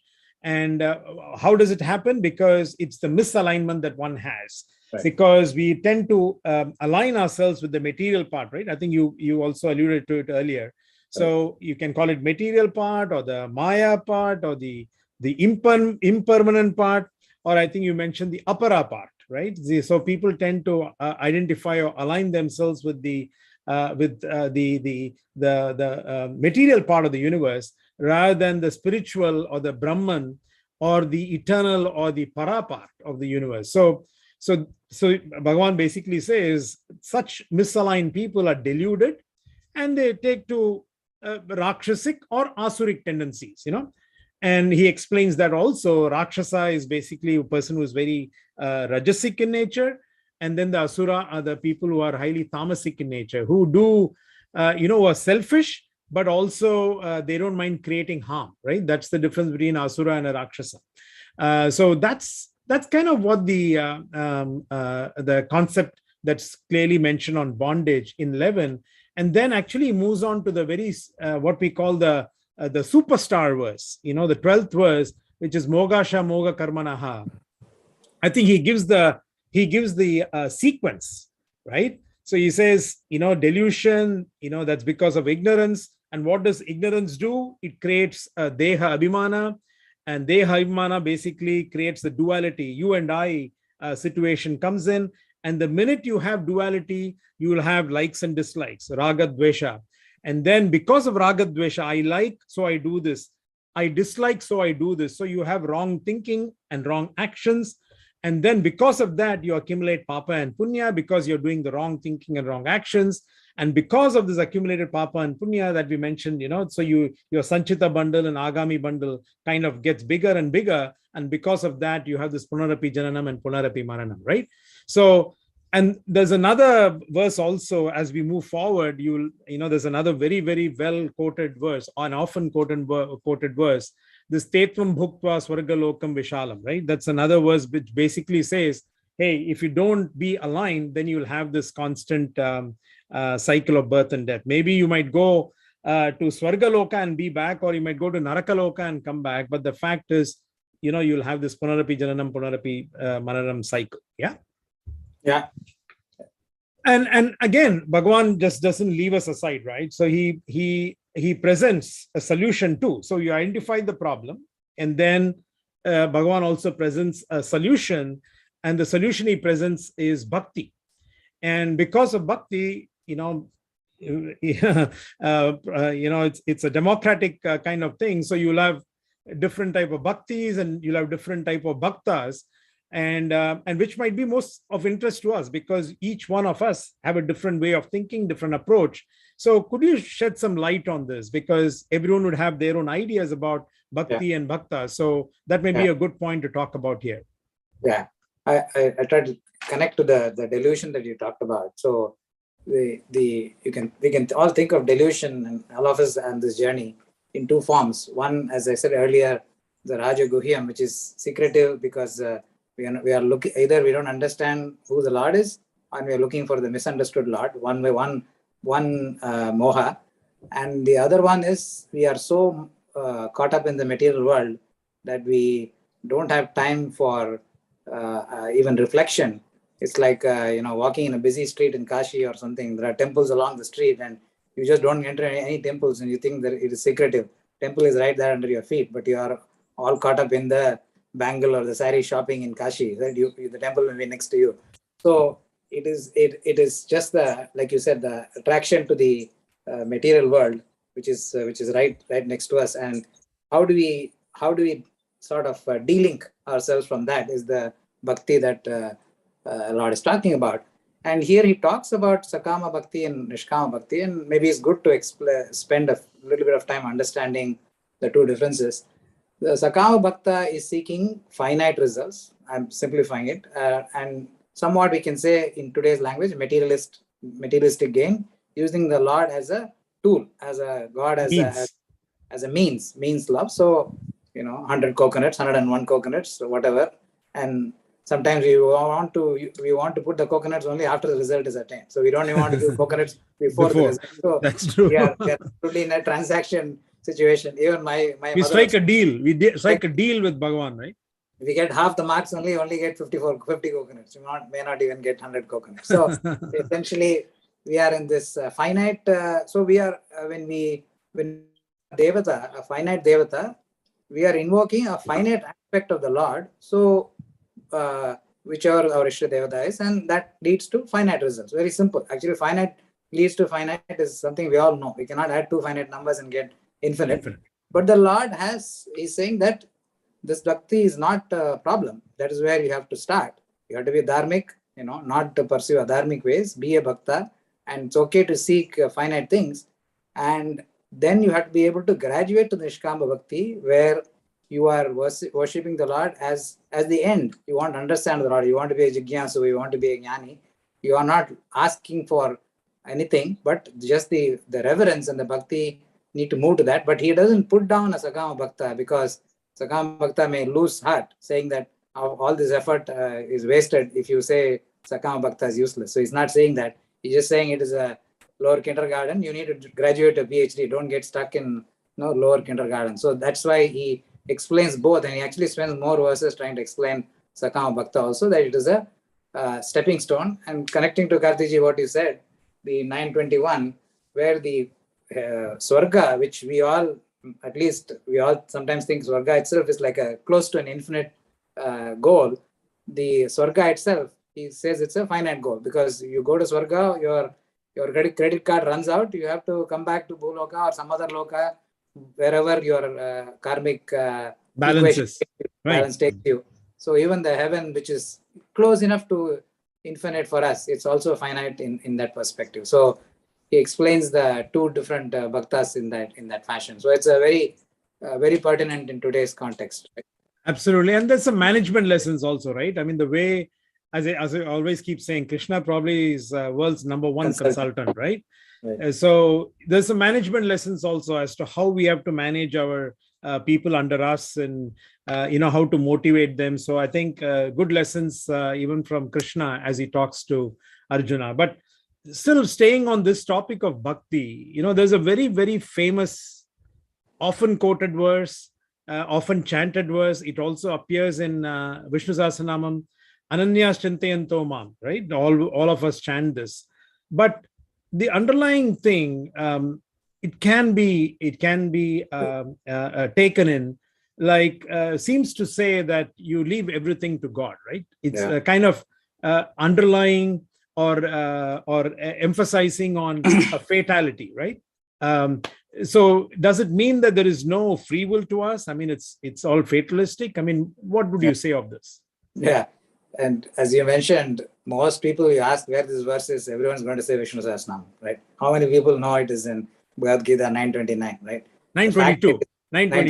Sorry. The fact that it is Bhagavad Gita and Vishnu Sahasranam has adopted from here is an interesting piece of fact. But yes, it clearly seems to say that, I will take care of Yoga Kshemam, just be on me. Without a guru guided experience, that's the first understanding you'll get. Essentially, that's not what he's saying, right? The Lord, and in every chapter, when he brings these verses, the underlying message has to be very well understood, that every action, every experience that we have in our life is a combination of the free will that we exercise, which is we have seen all the way from chapter 2, that we have a choice over our actions, and a prarabdha, or our karmic equation, the balance. It's like a tennis game. It depends on who wins on that day, which is more powerful. The prarabdha could be extremely powerful. That day the prarabdha could win, and many a time our action could be powerful. So he's not saying that is not in action, but of course the verse may not say it. That's how we have to understand. So he says, do the action with the full choice that you have, and like we have said, Yat Karoshi Adarshanasi, which is also one of these verses in this section. But don't be obsessed with the results. Again, very important. It does not say don't plan for the results. It just says, as Karma Yoga has explained, don't be obsessed with the results. And that's a big difference between obsession and not planning. Most people say, I should plan for good results. That's really not what it is, right? It is not, you have to plan for good things to happen, but don't be obsessed. But once the action is done, your action is already entered the sphere of the Vishwarupa Ishvara, and then the results will be a function of your action and Ishvara Anugraha, this chapter, which is our own prarabdha, and that result will come out as the action, and we should have the samatvam to accept it. This X factor that most of our children would call it is nothing but Ishvara Anugraha, which is a deeper ego, is our own prarabdha. But when he means I will take care of yoga and shema, doesn't mean asking you to sit in a corner and he will take care of yoga and shema, but you do your action, and my anugraha plus your action will take care of your yoga and shema. That's what he says. So this verse has to be very well understood. When you go to many of the Upayanams, I see the Shastri will say, do Gayatri Japam, you will pass in an exam. The kid will literally take that. If I stop studying and just do the Gayatri Japam, I will pass in the exam. That is exactly not what the Shastri meant. But that's the same context. And the fact we have the free will is our Purushartha. Our Purushartha, all the Purusharthas are the Chaturveda Phala Purusharthas are all our free will. So we have the absolute choice of our action. And this is the main message from 23-29 that Lord is goading us to make sure we don't ever go back on our action, and He will ensure the Anugraha will and our action will give the right results. And we should, if we ask for only finite things as Sakama Bhakta, He will give finite things. If we ask for the infinite, like Raviji says, one hand, Lord has two hands, and one hand is always busy because we are asking for all the finite things. The other hand is free. It's not doing anything because nobody is asking for the Anugraha at all. So that's the core learning I had from this section. Taking it from here, Karthik ji, in the context of this bhakti and what we just discussed, Ananya, Shinte, and Tomam, many of us associate performance of prayers and pujas, and there are very key verses in this section that debunk a lot of our own myths as we went through the class together, and very pertinent for most of us here. Can you lead us through some of the fantastic verses here that essentially break a lot of those myths? Yeah, and especially, we just finished, we had Krishna Janmashtami, yesterday evening, or in some parts, some people celebrated Dev yesterday evening also. But it falls right into this particular two verses. This Patram Pushpam Palam Thoyam, basically meaning offer a flower, leaf, or even a drop of water. So it basically says you don't need elaborate nevedyams and all that, but as long as you have the right bhava, or you do with the right attitude. I mean, that's the most important thing. Because yesterday, as we all would have, liked to do, I mean, the Seedai and Murukku and Aval, because Krishna's friend Sudama liked it, so we offer that. And so many other bhakshanams and all we do. Sometimes we are able to do it, sometimes we are not able to do it. But what basically it says is continue to do whatever you can as required for that particular puja. One should not use this particular verse as an excuse. I think that's typically what people tend to do. They say it's already mentioned there. It doesn't, you don't really have to do it. You just have to offer a drop of water. Well, this person could have done many. And it just not be in puja alone, because our belief is anything you do should be like a puja. It can be, service to the society. It can be, even to your work, commitment to work. Even do your work, as they say, work is worship, right? So we can't use this as an excuse to shortchange. Yes, Bhagavan is not there. You're not able to see it. So, one can tend to shortchange, but that's not the point. The point is completely do your best. Don't feel guilty if you are not able to do it. That's the point. And as you mentioned earlier on too, yet karoshi ajajnasi. So basically Bhagavan says, perform all actions as an offering to me. The work is worship concept. That's the important part. So these two verses are very important from that angle. So do your prayers, do your work, everything as an offering to God. And as you mentioned earlier on, the anugraha will be there. Yeah. So coming, I talked about the prayers. then the next question will be, hey, if I offer more prayers, or if I do something more special, if I give fresh milk versus packaged milk, would Bhagwan give more blessings to this person, or would Bhagwan, if I have to say in short, would Bhagwan be partial to someone and impartial to some situation? So what would you say on that, or what does the section say about this? Yeah. This is a super eye-opener for me, for sure, in the section where Samoham sarva bhuteshu name dveshtyosi priya. So clearly he has said there is no favoritism in his approach, and this is probably upsetting to a lot of us. There's those who are saying that I will spend hundreds and $1,000s into a puja, and somebody is spending $5, and you're telling me the $100,000 is no value versus 5. So very upsetting. And many of us, for transaction reasons, we will probably take Lord Venkatachalam as a business partner and go and put $10,000 in the undil in Tirupati, thinking he's going to partner us in the business. And you're saying there's no difference versus praying to Balaji in my house itself.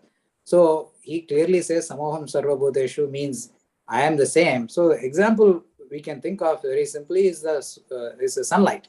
The sunlight is the same no matter who it is.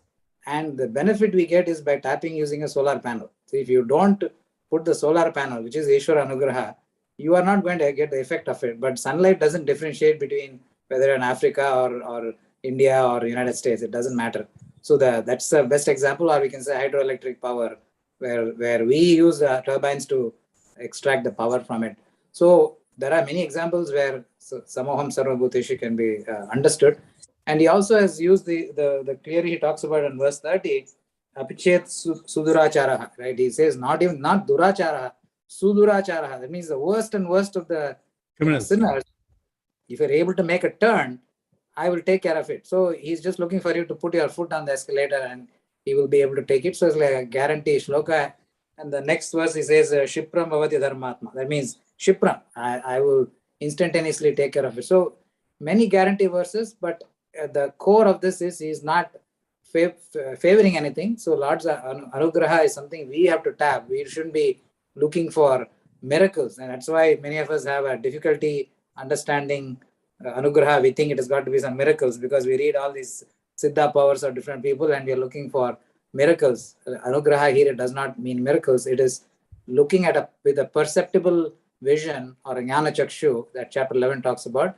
But look at ordinary experience with the Jnana Chakshu. They all start appearing extraordinary because we do something, suddenly things happen to us which are more than our effort. Are we able to perceive that? And that happens. That X factor is Anugraha, for which you don't need any magic. You just have perception.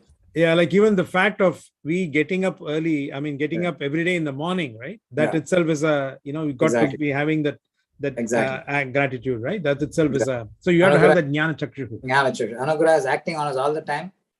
Are we making it our business to identify the miracle, or maybe the miracle is the wrong word, the good thing that has happened to us beyond our own effort? So amazing chapter in terms of understanding the Swarupa of the Lord and what prayer means, what he means by equal approach to everyone, no favoritism. Fantastic section. Now, Kartiji, maybe to sum it up all, we have talked about all these various aspects. Is there one overall summary that and a verse that condenses and takes the essence out of this chapter, like we had verse 330 as the essence of Karma Yoga? Is there one verse that puts all this together and says, here's the pill, the magical pill, and maybe you can walk us through that as the conclusion of this. Yeah, thank you. So, Manmana Bhava Madbhaktaha Madhyaji Mam Namaskuru Mame Vaishyasi Yuktvaivam Atmanam Matparayanaha.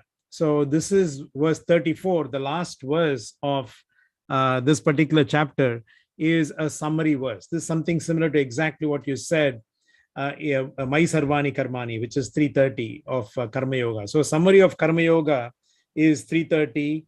you can say summary of the Upasana Yoga section is 934, and basically Bhagavan gives 5 steps, 5 points for us to follow and then get liberated or get moksha, or you can say become one with the Lord. The 5 are basically that, and then with that I'll close today's chat. The first he says is develop devotion to me, mad bhaktaha. And then he says, make me as your ultimate goal, mat parayanaha. So you set your goal.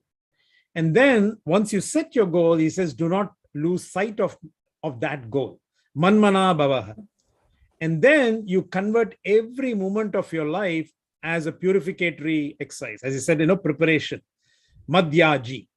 And then finally he says, surrender to the Lord and do everything with with the blessings of the Lord. Mam namaskuru. So he basically gives these 5 key steps that we should follow, that we should be always aware of. And if we do not follow it, then we get into a problem. And again, a lot of the stories that are there in the scripture, that are there in the Puranas, are basically driving home this point. We have Yudhishthira, playing the dice game. Lord Krishna was outside the room. Duryodhana was smart enough to call Shakuni, but Yudhishthira at that instant, forgot the Lord nearby him or within him, whichever way you want to call it. You could have called Krishna and have him play the game, but somehow something overcame him and he played and he lost. And we know the whole story. Similarly, in Bhagavatam, Gopikas, right? Gopikas were playing and they thought that, Krishna likes me. I mean, they started getting this abhimana. And once that set in, and the ownership set in that this Krishna is for me, is for mine, then they lost sight of Krishna. They lost, and then they started crying. And then they realized their folly, and then Krishna came back. So similarly, and like both of them, many of us are also in the same boat. We lose sight of Bhagavan, and because the individuality and the me and mine kind of overpowers us, and because of that, we lose the thought of Bhagavan, and that results in the problem, which is, what we call the samsara. So the message basically is continue to have Bhagavan all the time in our thoughts. It's like the tambura shruti that a musician has all the time, so that he's not abaswaram, right? So like that, have Bhagavan always as a tambura shruti in your life, and then, attain his lotus feet. And that's the message that you see in 934. With that, thank you for all, the questions.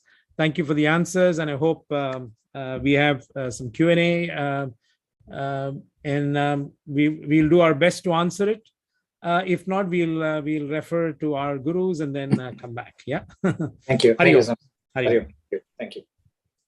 Thank you so much to both Karthiki as well as to Krishnaji for that wonderful elaboration on this chapter, this amazing chapter. Very, very beautifully called as Adya Vidya and Adya Mukhya. It seems that many acharyas say that this is the most important chapter of the Bhagavad Gita. And it seems that Jnaneshwar Maharaj, he actually left his soul, left his body. I mean, he merged into the Lord by chanting this chapter. So this chapter is a very, very important chapter. And you have done such, and there are lots of disputable and things which we can discuss about, because this chapter is so rich with ideas. That's the reason why I really wanted you people to talk only about this chapter and not anything else. Can't hear? No, they can hear.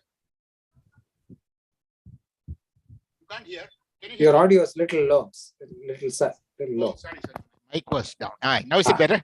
Oh, Yes. better, much better now. Yeah. Yes. Because my mic was actually focused elsewhere. Good now. Yeah, sorry. So what I was saying was this chapter is is considered by many acharyas as the most important chapter of the Bhagavad Gita. And it seems Jnaneshwar Maharaj actually left his body chanting this chapter. And this chapter is so rich with so many very, very interesting and very things which we can discuss about. Anyway, let's have a short discussion after this completion of the thing. And now we get back to our business and complete our formal procedures. After that, we'll go to the Q&A, where we can enable everybody to ask questions. Okay. So now we get back to our So we have a short quiz actually, and the quiz will be basically, since this covering of this chapter 9 by Krishnanji as well as Karthikji is actually because it should have been done last week, last session, and since it was not done last session, it was done this time.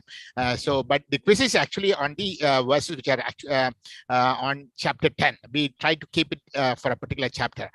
So then it will be led by Ananya. Ananya is our young Gita enthusiast, and she's also a very good dancer, and she's been studying in NTU, student of technology. So over to Ananya. Thank you, sir. Okay, so this is the mini Gita quiz 11. And for this, there will be two types of questions, one to be answered in a couple or a few words. And I think the screen sharing has stopped. I know, and I actually wanted people to see your face. Oh, okay. So actually, Okay, sure. I deliberately removed the screen share. Okay, there will be two types of questions, one to be answered in a couple of few words, and then the other one to be answered in a sentence of less than 20 words. The question, I think, as sir mentioned, this quiz will be based on chapter 10. The questions will be based on chapter 10. The questions for this session will be explained in the respective sessions, and you can always see the session videos on the Gita Jayanti Facebook page or the Gita Jayanti YouTube channel. The answers to the questions and name of top correct responses will be presented at future sessions. The questions will need to be answered through the online links given, and they will be given in the slide given in this slide. And the link for this quiz is the tinyurl.com/Gita mini quiz S11. So if you type that in, you will be led to the quiz. Correct. So now we'll get started with the quiz. First, we'll have the type 1 questions, which are to be answered in a couple or a few words. So question 1, in verse 10, what kind of yoga Krishna says that he will bestow on those who worship him with love and who are nitya yuktas, satat yukta, ever integrated? Next question. In verse 20, Krishna describes his connection to all beings. What is this relation? Next question. What does Krishna say he is among the following? Indriyas or senses, living beings, Rudras, Vasus, and Yakshas and Rakshasas. What does Krishna say he is among the following? Yajnas, trees, humans, animals, and birds. Last question for this type. What does Krishna say he is among the following? Knowledge, Vidya, letters, Chandas, months, and Ritus. Next. This is the type 2, which are to be answered in less than 20 words or even lesser, and longer answers will be rejected. First question. In verse 4 and 5, what are the various qualities of living beings that Lord Krishna says arise from him? Next, in verse 6, who are the 7 sages and 4 Manus that Krishna is talking about? Name them. Next, name the Adityas and Indriyas that Krishna is referring to when he says that he is the Vishnu and mind amongst them. Next, name the Rudras and Vasus amongst whom Bhagwan is Shankara and Pavaka. Last, what is the difference between Sarpas and Nagas being referred to in verses 28 and 29? That brings us to the end of the mini Gita quiz 11. So you can give in your answers to the link, and yeah, thank you. Yeah, the link is given here. Yes, Gita mini quiz S11. I'll send it in the chat also. Yeah. Thank you so much, Ananya. And actually, this chapter was a bit tricky because it was full of names, and so that is why not too many concepts. So that is why a quiz is a bit like this. Anyway, it's a good effort for people can actually go and go into the actual text of the Gita. It's important to study the Gita properly. Okay, now we move to the final segment of this section session. This will be the final mantras. Will be done by Lataji. Lataji. Yeah. Om Namo Bhagavate Vasudevaya Dhanvantara Murtaye अमृतकलशहस्ताय सर्वामय विनाशनाय त्रैलोक्यनाथाय महाविष्णवे स्वाहा। ॐ अच्युताय नमः। ॐ अनन्ताय नमः। ॐ गोविन्दाय नमः। ॐ अच्युताय नमः। ॐ अनन्ताय नमः। ॐ गोविन्दाय नमः। ॐ अच्युताय नमः। ॐ अनन्ताय नमः। ॐ गोविन्दाय नमः। वसुदेवसुतं देवं कंसचाणूरमर्दनं देवकी परमानन्दं कृष्णं वन्दे जगद्गुरुं। लोकाः समस्ताः सुखिनो भवन्तु। लोकाः समस्ताः सुखिनो भवन्तु। लोकाः समस्ताः सुखिनो भवन्तु। कायेन वाचा मनसेन्द्रियैर्वा भूत्यात्मना वा प्रकृते स्वभावात् करोमि यत् सकलं परस्मै नारायणायेति समर्पयामि। ॐ पूर्णमदः पूर्णमिदं पूर्णात् पूर्णमुदच्यते पूर्णस्य पूर्णमादाय पूर्णमेवावशिष्यते। ॐ शान्ति शान्ति शान्तिः। हरिः ॐ तत्सत्। श्री गुरुभ्यो नमः। हरिः ॐ। ॐ ॐ ॐ।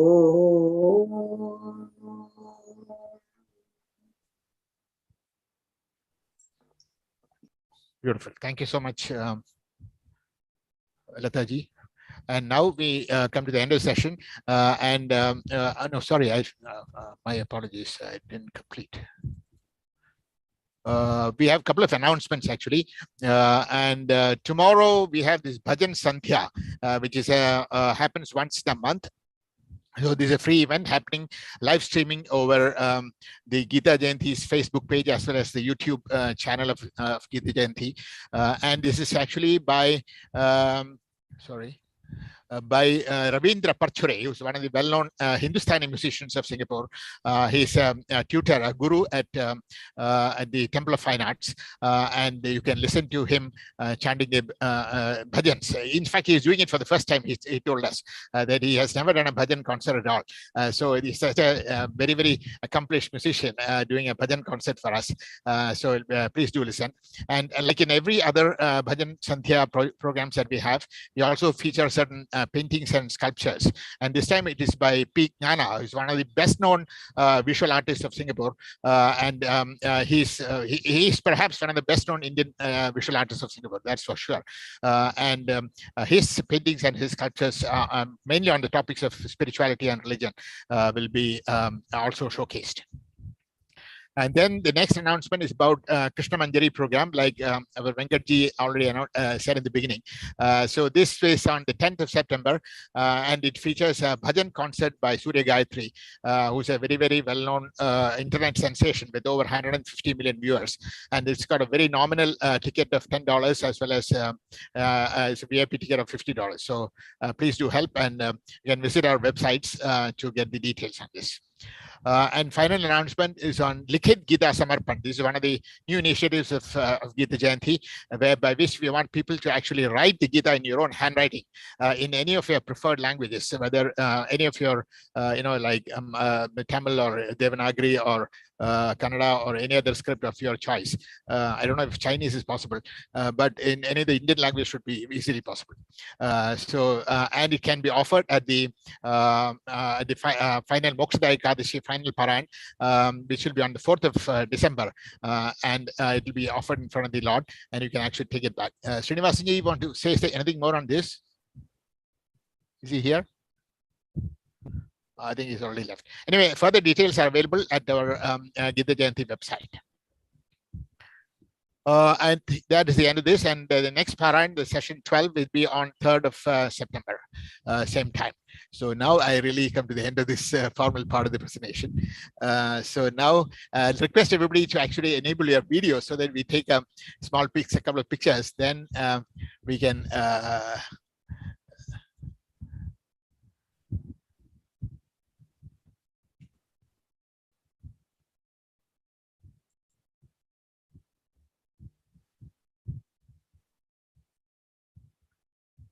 yeah, I think I've taken the pictures. Oh yeah, Srinivasanji is here. Okay, sorry, I just saw him.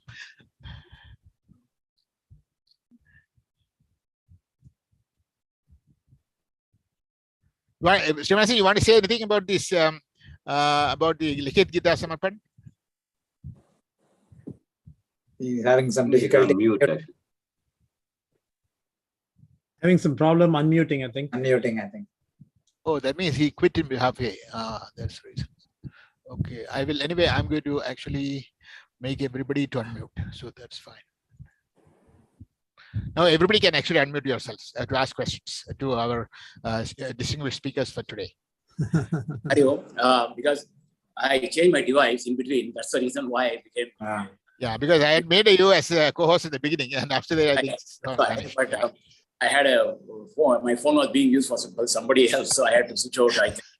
Okay, sure. The thing I want to make two announcements. One is the one thing we have overlooked is the International Gita Forum on 3rd September, online by Swami Sarvapriyananda. It's happening on next 3rd September, evening 7 p.m. online through Gita Jayanti YouTube channel as well as Gita Jayanti Facebook. It will be live streamed. Swami, you were talking about the spiritualizing accession based on chapter 4, I think. And Likhita Gita Samarpan is a new initiative where you can submit and you can write Gita. If you start writing today, for instance, you'll have to write about 8 slokas every day, 9 slokas every day. But as we always recommend, not only just write, but read the context and meaning of it as you write it, so that at least you'll get a small gist of the thing, and then you can explore it further. I, like they say very often, that writing benefits by 3 or 4-fold as you chant or as you hear. So writing is always better, and that's one of the reasons. And you can bring your own books, handwritten books, to Moksha Ekadashi Parayan, which is going to happen on 4th December at PGP Hall. It's a Sunday, and being the 25th year, we are planning to have a mass participation of 400-500 people at the PGP Hall, Sampurna Gita Parayan from morning about 8:30 to 12 o'clock. And Swami Sarvapriyananda will be there also on the previous day for IGF. So he'll always be come and maybe give a small bhashan on that day. And this Likhita Gita can be offered by all the devotees to the Swami at the Krishna at the altar, and it will be kept throughout the Parayan, and it can be collected back at the end of the Parayan. So it will have not only the blessings of Lord Krishna, it will be more powerful with the vibration of the chanting that has been created by so many people on that day. So please spread the word around also. We like to see the Krishna being submerged by the Likhit Gitas offered by the devotees. Thank you. Yeah. Thank you so much, Srinivasanji. So now anyone can ask any questions to our speakers. Before that, I have not a question, but I just want to share something about chapter 9, where we always say that offer a small leaf of tulasi or patram or anything. I just remember in this context a statement by Kanchi Mahapariva, Sri Chandrasekhar Saraswati Swamigal. He says that at one juncture that somebody is not during the Pitru Karyam and Amavasa Tarpana and all those things, you will have to offer the til and water as a form of oblations to the forefathers. So he says that if somebody is caught up in a desert like Sahara, how are you going to find water and do it? So he says, even say the mantra and offer up the sand as in place of the water and til. But what is more critical and important is that you must have the bhava and the attitude and everything, the reverence for the forefathers, and do that. So extrapolating what they're saying, that not extrapolating, concurring what our two excellent speakers did today, is that the bhava is more important rather than the material. At the same time, I cannot be doing the sand every day at my house. So that also should be remembered. So these are exceptions. So do not give up. Do your offering with whatever possible, but don't do it when it's available. Thank you. Do to the best of your ability. That's the best way to put it.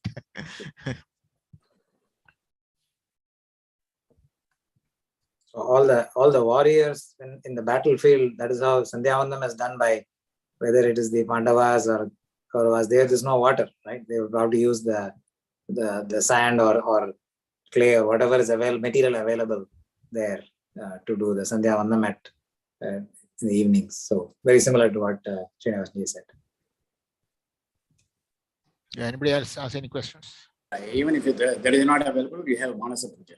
Yeah, right. Correct.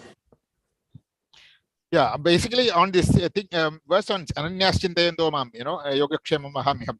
Many people actually say that this is actually the actual center of the Bhagavad Gita itself. But I think for me, I would like to take a slightly different view on than what was discussed. I would like to say that Bhagavan clearly says that he will take care of the yoga and the kshema of the devotees.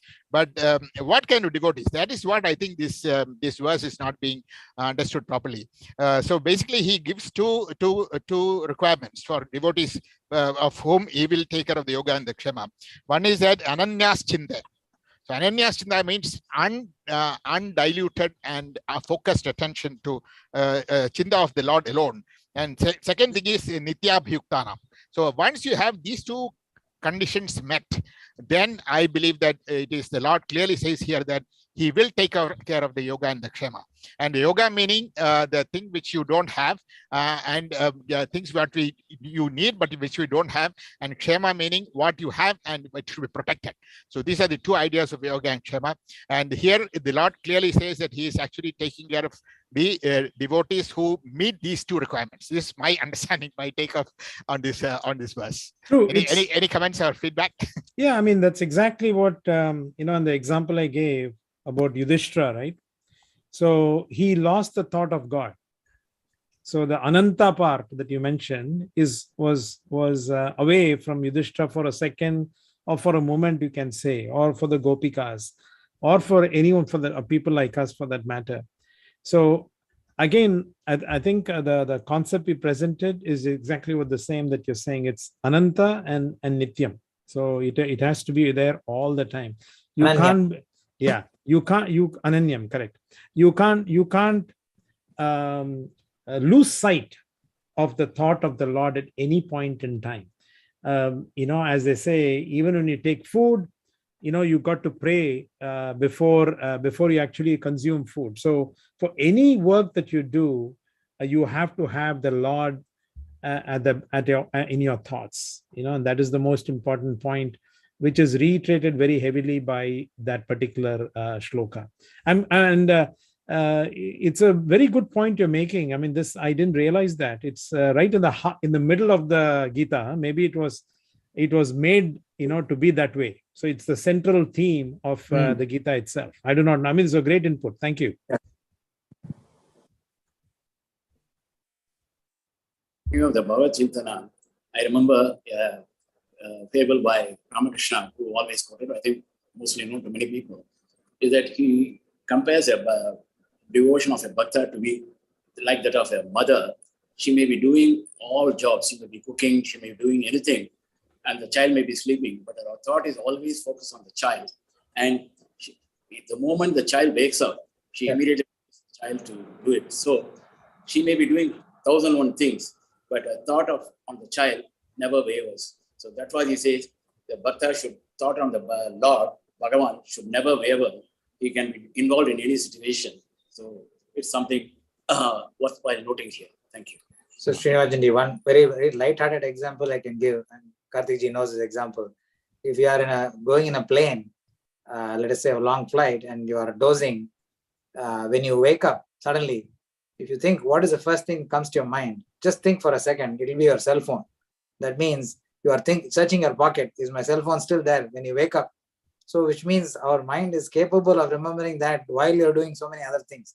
The cell phone has gotten into our subconscious mind.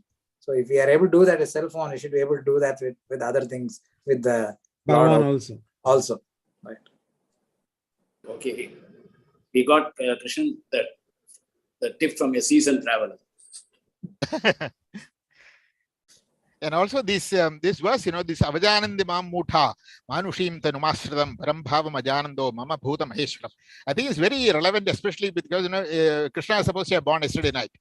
So he says that avajanandi mam mutha manushim tanumasridam. That means he says people who think me to be born, and ignoring my parambhavam, when ignoring my parambhavam, are actually mokhasha, mokhakarmana, mokhajnana, vichayatsa, yakshasi masri chaiva, prakriti mohini. He cannot give more insult than this to anybody, I think.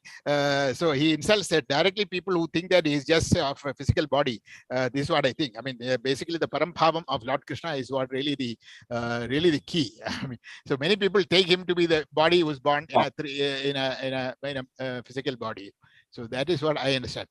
True. I mean, that's the reason why if you go and you can replace Krishna with any other favorite god that you have, and the message is still the same. Exactly same. Yeah, correct. Exactly.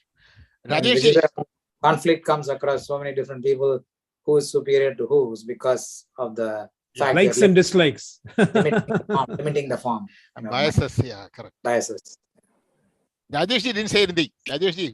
No, I'm overwhelmed by very scholarly discourse by the two speakers, Mr. Lakshman and Mr. Krishnan. So nothing much to add, except that we need to convert our theoretical knowledge into practical experiential knowledge, which is what we have also been discussing in the past sessions. And practically, the theme was very well covered, that remembrance of Shri Krishna at all moments is what Bhagavad Gita is all about. As I always say that the chapter 8, shloka 7, all the time we remember Shri Krishna. That's what he has said. The verse,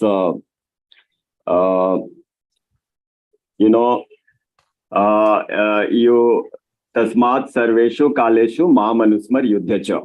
This verse conveys the theme of Bhagavad Gita, and that's what everyone is saying. Srinivasanji also said the mother is busy doing so many chores, she is cooking, but her mind is there at her child, with her child, because she is attached. She loves the child the most. And that is the Bhagavad Gita theme all about, loving devotion to Sri Krishna. If we love Sri Krishna intensely, knowing that he is Gatir Bharta, Prabhu Sakshi Nivasa, Shuritam, Asthanam, Bijam, Abdayam, etc., etc. I mean, what is there to, not to achieve? Everything is absolutely achievable. And in that context, as Ananya Chintayanto Mam, yes, I mean, it is very, very nicely explained that if there is a devotee who is rendering Ananya Bhakti, who is rendering Nitya Bhakti, then nothing is impossible for him. He gets everything that he wants. And whatever he has, I preserve. So the verdict is very clear. The message is very clear. It's all about implementation and faith, Shri Krishna ji. Thank you so much. Also, I think Karthik beautifully said about Manmana Bhavan Bhakta. I think that is one of the key messages of this verse as well as Bhagavad Gita. Yat karoshi yadasnasi yadjuhoshi yadasi dadasi yat tapassasi kaunteya tat kurishva madarpanam. So these are all the essentials of this chapter as well as of this thing of Gita itself. Okay, so if there are any other questions by anybody else, I think there is you can speak endlessly on this chapter. This is so fantastic. Just one more point, Krishna ji, since so much was spoken, I had thought of sharing one knowledge, because very beautifully the two speakers talked about Karma Yoga, and so I also echo their points that when we do our actions, what I learned that we have to assume as if the outcome is dependent on our efforts. So we try our best. We try our best depending on our ability and potential. We put in our best foot forward as if the results are dependent on our action. But once we have completed our efforts, we are not concerned about the results. We should not be. I mean, that is the transformation that needs. We should not be concerned about the result. That's exactly what I meant. We have so as you mentioned, we must take the responsibility of our actions. So long as we are performing our actions, but once the action is performed, we should become detached from our efforts. Thank you so much. Yeah, that is a free will versus the deterministic, right? The fate. Yeah, correct. Yeah. Is also another topic, interesting topic. Wonderful. I think so. If there are no other questions, I think it's already getting 1:20. So time for lunch for people. So Venkat, any questions? Do you want to say anything else? I really overwhelmed by the whole session, in fact. So it was like, it's a blessing day for me today. Being Janmashtami yesterday, I just went for the puja and all. So today is like a really blessing to have Sri Krishna, Karthik and Krishnanji, a really overwhelming session. It made our day, actually. Thank you so much for that. Thank you. Thank you very much. All credits to Guruji's, huh? All credits to nothing to us. And you are one of our gurus. I tell you, because Ravi, Karthik, and Mr. Krishna, they are my gurus. So I am in your circuit only. You have been conducting Gita classes for quite some time. Last 3 years, I am one of the beneficiaries. Thank you very much. Excellent. Very wonderful. Thank you so much. And we thank from our from Gita Jayanti, we thank our guest of honor for today, Venkat ji, as well as our distinguished speakers, Karthik ji, as well as Krishnan ji, and all the wonderful chanters that we have, and also all the participants in today's session. So we offer everything unto the lotus feet of Lord Krishna, who was born just yesterday. And Jai Shri Krishna, and see you all at the next session. Jai Shri Krishna. Hari Om. Jai Shri Krishna. Well, thanks to Krishna Kumarji as well as our technical team who have been behind this happening flawlessly smooth all the time. Thank you, Ji. He cannot say it, so I had to say it. Thank you very much. It's all Lord Krishna's grace only. But he flows through somebody. Yeah. Thank you. Hari Om. Hari Om.